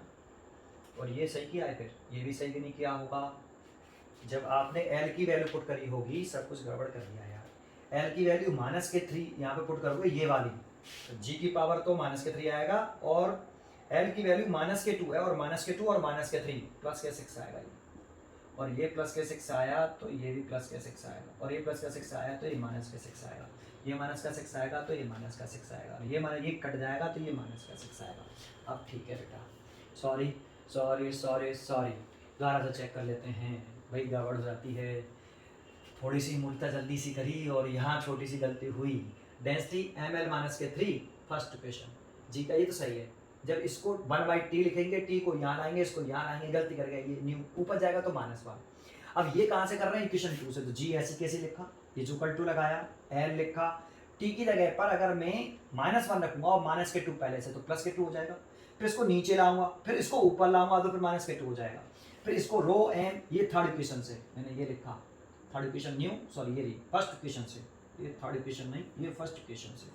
कितनी गलती कर रहे हैं, एम एल -3, एम एल -3, और एम की वैल्यू निकालनी है, तो रो तो ऐसी की ऐसी एम, और जब हम एल की वैल्यू पुट करेंगे दिस, तो -3 है तो -3 और +6 हो जाएगा। फिर इसको नीचे लेके आए, फिर ऊपर लेके गए, फिर एम के लिए निकले आए, फिर यहाँ वैल्यू पुट कर दिया। सॉरी सर, इस क्वेश्चन के लिए सॉरी बेटा। ठीक है, चलो आगे बढ़ते हैं। देखो लिमिटेशन, ये आपकी प्रैक्टिस के लिए है। If the velocity of light c and extend due to gravity g and pressure are the fundamental quantity, find the dimension of length। तो डायमेंशन ऑफ लेंथ ये आएगा, जैसे भी मैंने कराया वैसे कर सकते हो, या इस क्वेश्चन को एक तरीके से कैसे कर सकते हो जानते हो, किसका डायमेंशन बोला पूछ रहा है, एल का, तो एल को आप इधर लिख लेना directly proportional to velocity of light c, तो c की पावर x लिख लेना, extend due to gravity g की पावर y लिख लेना, और प्रेशर p उसकी पावर p z लिख लेना। अब इसको जैसे आप डेरिवेशन का फॉर्मूला करते हो ना, वैसे फॉर्मूला ड्राइव कर लेना, एक्स वाई जेड के लिए निकालना, सॉल्व करना, निकल आएगा। लेकिन इसमें k का दिक्कत रहेगा, जो डायमेंशनलेस कांस्टेंट है उसके बारे में नहीं मालूम पड़ेगा, एग्जैक्ट आंसर नहीं आएगा बेटा इसमें, क्योंकि k की वैल्यू इसमें k आएगा बीच, और k आएगा तो फिर k की वैल्यू कितनी लिखो, तो l का k इस डायमेंशनलेस कांस्टेंट मानते हैं, है ना, वो तो ठीक है। लेकिन जैसे हमारी वैल्यू आ रही ना c की पावर -2, g की पावर -1, तो जैसे एक तो मेरे कराने का तरीका ये था, जैसे मैंने अभी 2 क्वेश्चन करके दिखाए, या फिर इस तरह से कर लेना, है ना, कैसे भी जैसा आपको अच्छा लगे। ये लेंथी जाता है, ये थोड़ा शॉर्ट हो जाता है। चलिए ये पॉइंट हो गया। इसे होमवर्क जैसे मैंने कराया अभी 2 क्वेश्चन, वैसे करके देखिए, आंसर ये आएगा, p की पावर 0 आएगी, उसकी वैल्यू 1 हो जाएगी, तो आंसर ये रहेगा होमवर्क में। चलो ये लास्ट टॉपिक है, लिमिटेशन ऑफ डायमेंशन एनालिसिस। एक एक करके पॉइंट समझाता हूँ, टाइम लिखने में वेस्ट नहीं करा, कोई लेंथी वीडियो हो जाएगी। फिर ड्राइविंग द फॉर्मूला, देखो हम फॉर्मूला ड्राइव कर रहे थे, जो प्रोपोर्शनलिटी कांस्टेंट था, कैन नॉट फाउंड। ये मैं कई बार क्वेश्चन में बोल चुका हूँ आपको, जब फॉर्मूला ड्राइव करते हैं तो उसमें जो प्रोपोर्शनलिटी कांस्टेंट है उसकी वैल्यू को हम फाइंड आउट नहीं कर पाते according to dimension analysis, value को फाइंड आउट नहीं कर पाते, एक। दूसरा, द इक्वेशन ऑफ टाइप, जिसमें ये प्लस आई माइनस आई, जैसे ये इक्वेशन है, या फिर ये वाली इक्वेशन हो जिसमें प्लस माइनस आ जाए, ऐसी टाइप की इक्वेशन को फॉर्मूला ड्राइव नहीं कर सकते। सर क्यों नहीं कर सकते, क्योंकि हमारे ड्राइविंग करने का तरीका क्या है, जैसे हम ड्राइव करते हैं कोई क्वांटिटी, जैसे हमने लैम्डा क्या किया, डायरेक्टली प्रोपोर्शनल टू, हम प्लांक कांस्टेंट लिखा तो इसकी पावर x मल्टीप्लाइड में लिखते हैं, है ना, मास की पावर y, वेलोसिटी की पावर z, तो यहाँ मल्टीप्लाइड चलता है, तो ऐसे थोड़ी कि हम बीच में प्लस लगाते हैं ऐसे, तो जब प्लस लगाते ही नहीं है तो फिर फॉर्मूला कैसे ड्राइव करेंगे, बीच में मल्टीप्लाइड का साइन लगाते थे, तो इसमें तो प्लस लग रहा है, तो अब इसे कैसे ड्राइव करेंगे, अब इस इक्वेशन में ऐसे थोड़ी करेंगे, b की u की पावर x प्लस a की पावर y और t की पावर z, ऐसे थोड़ी करेंगे भाई, है ना, ड्राइव नहीं कर सकते, बीच में मल्टीप्लाइड साइन होता था, है ना, इसीलिए से ड्राइव नहीं कर पाएंगे। लेकिन चेक कर सकते हैं, तो डेरिवेशन फॉर्मूले के द्वारा किस टाइप की इक्वेशन को ड्राइव नहीं किया जा सकता, जिसमें प्लस माइनस हो, जैसे ये इसमें प्लस है, इसको ड्राइव नहीं कर सकते, इसको ड्राइव नहीं कर सकते, लेकिन इस इक्वेशन को चेक कर सकते हैं कि ये डायमेंशन एनालिसिस के द्वारा कि ये करेक्ट है या रॉन्ग है, चेक कर सकते हैं, चेक करना सिखाया भी है हमने चेकिंग एक्यूरेसी वाले में। ठीक है, ये दूसरा पॉइंट था। तीसरा पॉइंट है आपका the equation containing trigonometrical function sin theta cos theta etc, logarithm function हो, ट्रिग्नोमेट्रिक फंक्शन हो ये, या लॉगरिथम फंक्शन हो, या फिर एक्सपोनेंशियल फंक्शन हो, कैन नॉट बी ड्राइव। एक ऐसा फॉर्मूला या ऐसा कोई रिलेशन है जिसमें कोई ट्रिग्नोमेट्रिक फंक्शन आए, है ना, तो उस टाइप के फॉर्मूले को भी हम ड्राइव नहीं कर सकते जिसमें कोई ट्रिग्नोमेट्रिक फंक्शन आएगा, है ना, कोई भी फॉर्मूला हो जिसमें ट्रिग्नोमेट्रिक फंक्शन आए तो उसको ड्राइव क्यों नहीं कर सकते भाई। तो जरा सोचो, जैसे h बराबर एक फॉर्मूला लिखा होता, रॉन्ग था, मालूम था 2 cos theta divide by r square dg, ये लिख रहा है ना। अब ये बताओ, अगर इस फॉर्मूले को हम ड्राइव करें तो ड्राइव में हम लिखेंगे h directly proportional to surface tension पे करता है सिग्मा की पावर x, रेडियस पे लिखेंगे r की पावर y, है ना। अब इसमें तो 4 क्वांटिटी मान लो, यही क्वांटिटी है, d की पावर g, अब बताओ अगर cos थीटा लिखेंगे तो ये तो डायमेंशन लेस है। अगर हम cos थीटा की पावर भी कुछ लिखते हैं, इसलिए डी भी हटा दें, तो मान लो ये दे रखा है फॉर्मूला, मान लो ये फॉर्मूला है, इसको ड्राइव करना है, तो इसको ड्राइव करेंगे तो सिग्मा की पावर x हो गई, r की पावर y हो गई, और cos थीटा की पावर हम z लिख दें, तो भाई ये तो डायमेंशन लेस हो जाएगा, इसकी वैल्यू तो 1 हो जाएगी, और इसकी वैल्यू 1 हो जाएगी तो ये पूरा ही 1 हो गया। 1 की पावर कुछ भी हो, 1 की पावर z है तब भी 1 ही रहेगा, है ना? क्योंकि cos थीटा डायमेंशन लेस हो जाएगा, इसकी वैल्यू हम m0 l0 t0 लिखेंगे और उसकी वैल्यू 1 आएगी, तो 1 की पावर z तो 1 आ जाएगा, तो ये खत्म ही हो गया पूरा टर्म। तो ये वाला फॉर्मूले में कभी भी ये नहीं मालूम पड़ेगा कि cos की पावर कितनी है, ये cos थीटा आएगा ही नहीं, क्योंकि डायमेंशन लेस हो जाएगा, इसकी वैल्यू 1 हो जाएगी, भाई इसकी वैल्यू z की वैल्यू कुछ भी हो, इसकी वैल्यू तो 1 हो गई ना, डायमेंशन राइट करते हैं तब। तो इसीलिए हम ऐसे फॉर्मूले को ड्राइव नहीं कर सकते जिसमें ट्रिग्नोमेट्रिक फंक्शन आ जाए, एक्सपोनेंशियल फंक्शन आ जाए, लॉगरिथम फंक्शन आ जाए, लेकिन हाँ इनको चेक जरूर कर सकते हैं ये करेक्ट है या रॉन्ग है, ठीक है ना। तो जिस फॉर्मूले में कोई ट्रिग्नोमेट्रिक फंक्शन आए, कोई फॉर्मूला है उसमें ट्रिग्नोमेट्रिक फंक्शन पर डिपेंड कर रहा है, तो हम उस फॉर्मूले को डायमेंशनली ड्राइव नहीं कर सकते हैं। चलिए ये चौथा पॉइंट मैं बता चुका हूँ आपको, अगर क्वांटिटी जो है डिपेंड्स कर रही है more than 3 factors having dimension, the formula we can not be derived, ये मैं आपको समझा चुका हूँ कि क्यों। ठीक है, एक पांचवा पॉइंटर बता दूं, वेरी मोस्ट इंपॉर्टेंट है, जैसे आपने पढ़ा तो नहीं होगा अभी, लेकिन थोड़ा सा बता दूं। देखो एक न्यूटन लॉ ऑफ ग्रेविटेशन होता है, ये F1 ये F2, इनके बीच की सेपरेशन r। तो जब दो मास एक दूसरे से फाइनाइट डिस्टेंस पर होते हैं तो ये वाला मास इसको अट्रैक्ट करता है, ये वाला मास इसको अट्रैक्ट करता है, ये वाला इसको मास अट्रैक्ट करता है, इसे ग्रेविटेशनल फोर्स ऑफ अट्रैक्शन कहते हैं। और लिखते हैं लॉ, लिखते हैं न्यूटन लॉ ऑफ ग्रेविटेशन बोलते हैं, तो F proportional to m/2 over r square, ऐसे। अब जब प्रोपोर्शनल टर्म हटाते हैं तो एक कांस्टेंट टर्म आता है g, m1 m2 over r square. अब जैसे यहाँ पे ये प्रोपोर्शनलिटी कांस्टेंट ही है, जिसकी वैल्यू हम किससे फाइंड आउट नहीं कर पा रहे हैं, डेरिवेशन फार्मूले में प्रोपोर्शनलिटी कांस्टेंट की वैल्यू फाइंड आउट नहीं कर पाते according to dimension analysis. But जब भी हम फॉर्मूला ड्राइव करते थे, जो प्रोपोर्शनलिटी कांस्टेंट टर्म था उसे हम डायमेंशन लेस कंसीडर करते थे, भाई याद हो आपको, डायमेंशन लेस कांस्टेंट मानते थे, है ना। लेकिन अगर हम इस वाले फॉर्मूले को ड्राइव करें, तो अगर इसमें जो प्रोपोर्शनलिटी कांस्टेंट है वो कैपिटल जी है, इस प्रोपोर्शनल टर्म उठाया तो प्रोपोर्शनल टर्म उठाने पर जो कांस्टेंट टर्म आता है वो कैपिटल जी है। और आपको याद हो कि जो कैपिटल जी है ये कांस्टेंट जरूर है, ये डायमेंशनल कांस्टेंट है। कैसा है? डायमेंशनल कांस्टेंट, दैट मींस इसकी वैल्यू कांस्टेंट है, लेकिन ये डायमेंशन लेस नहीं है। इसका डायमेंशनल फॉर्मूला होता है, इसका डायमेंशन फॉर्मूला होता है, क्योंकि इसकी यूनिट होती है g बराबर f into R square divide by m1 m2। तो इसकी यूनिट न्यूटन है, इसकी मीटर है और इसकी किलोग्राम स्क्वायर, तो इसकी ये यूनिट है। और जिस किसी फिजिकल क्वांटिटी की किसी भी कांस्टेंट टर्म की कोई यूनिट होती है, यूनिट है तो डायमेंशन फॉर्मूला भी होगा, 100% होगा। तो ये डायमेंशन लेस नहीं है, इसका कुछ ना कुछ डायमेंशन फॉर्मूला होता है। और डायमेंशन फॉर्मूला होता है, लेकिन जब हम फॉर्मूला ड्राइव करते हैं तो उस डायमेंशन फॉर्मूले डराइव करते समय डायमेंशन एनालिसिस के अकॉर्डिंग जो प्रोपोर्शनलिटी कांस्टेंट मानते हैं वो डायमेंशन लेस मानते हैं, डायमेंशन लेस। लेकिन इसमें जो प्रोपोर्शनलिटी टर्म आ रहा है वो एक ऐसा कांस्टेंट है, लेकिन वो डायमेंशन लेस ना होते उसका डायमेंशनल फॉर्मूला होता है। ऐसे फॉर्मूले को भी हम डायमेंशन एनालिसिस के द्वारा ड्राइव नहीं कर सकते, जिसमें एक ऐसा प्रोपोर्शनलिटी कांस्टेंट हो जो डायमेंशन लेस नहीं हो। तो उस वाली सिचुएशन में उस फॉर्मूले को भी हम ड्राइव नहीं कर पाते। ऐसे बहुत सारे फॉर्मूले हैं, ठीक है। जैसे प्लांक कांस्टेंट होता है, प्रोपोर्शनलिटी टर्म में आता है ऐसे कि जो energy of photon is directly proportional to frequency, है ना। अब इसमें जो प्रोपोर्शनलिटी टर्म उठाते हैं तो एक कांस्टेंट टर्म आता है h न्यू।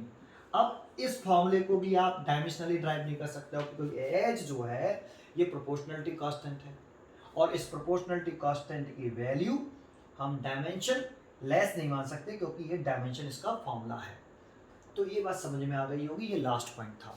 तो यहाँ पे एक पॉइंट ये भी है, ये ऐसा लॉ में लिखा हुआ है, आप देखोगे तो ये लास्ट पॉइंट है लिमिटेशन ऑफ डायमेंशन एनालिसिस का, ऐसा लॉ में। थैंक यू भाई।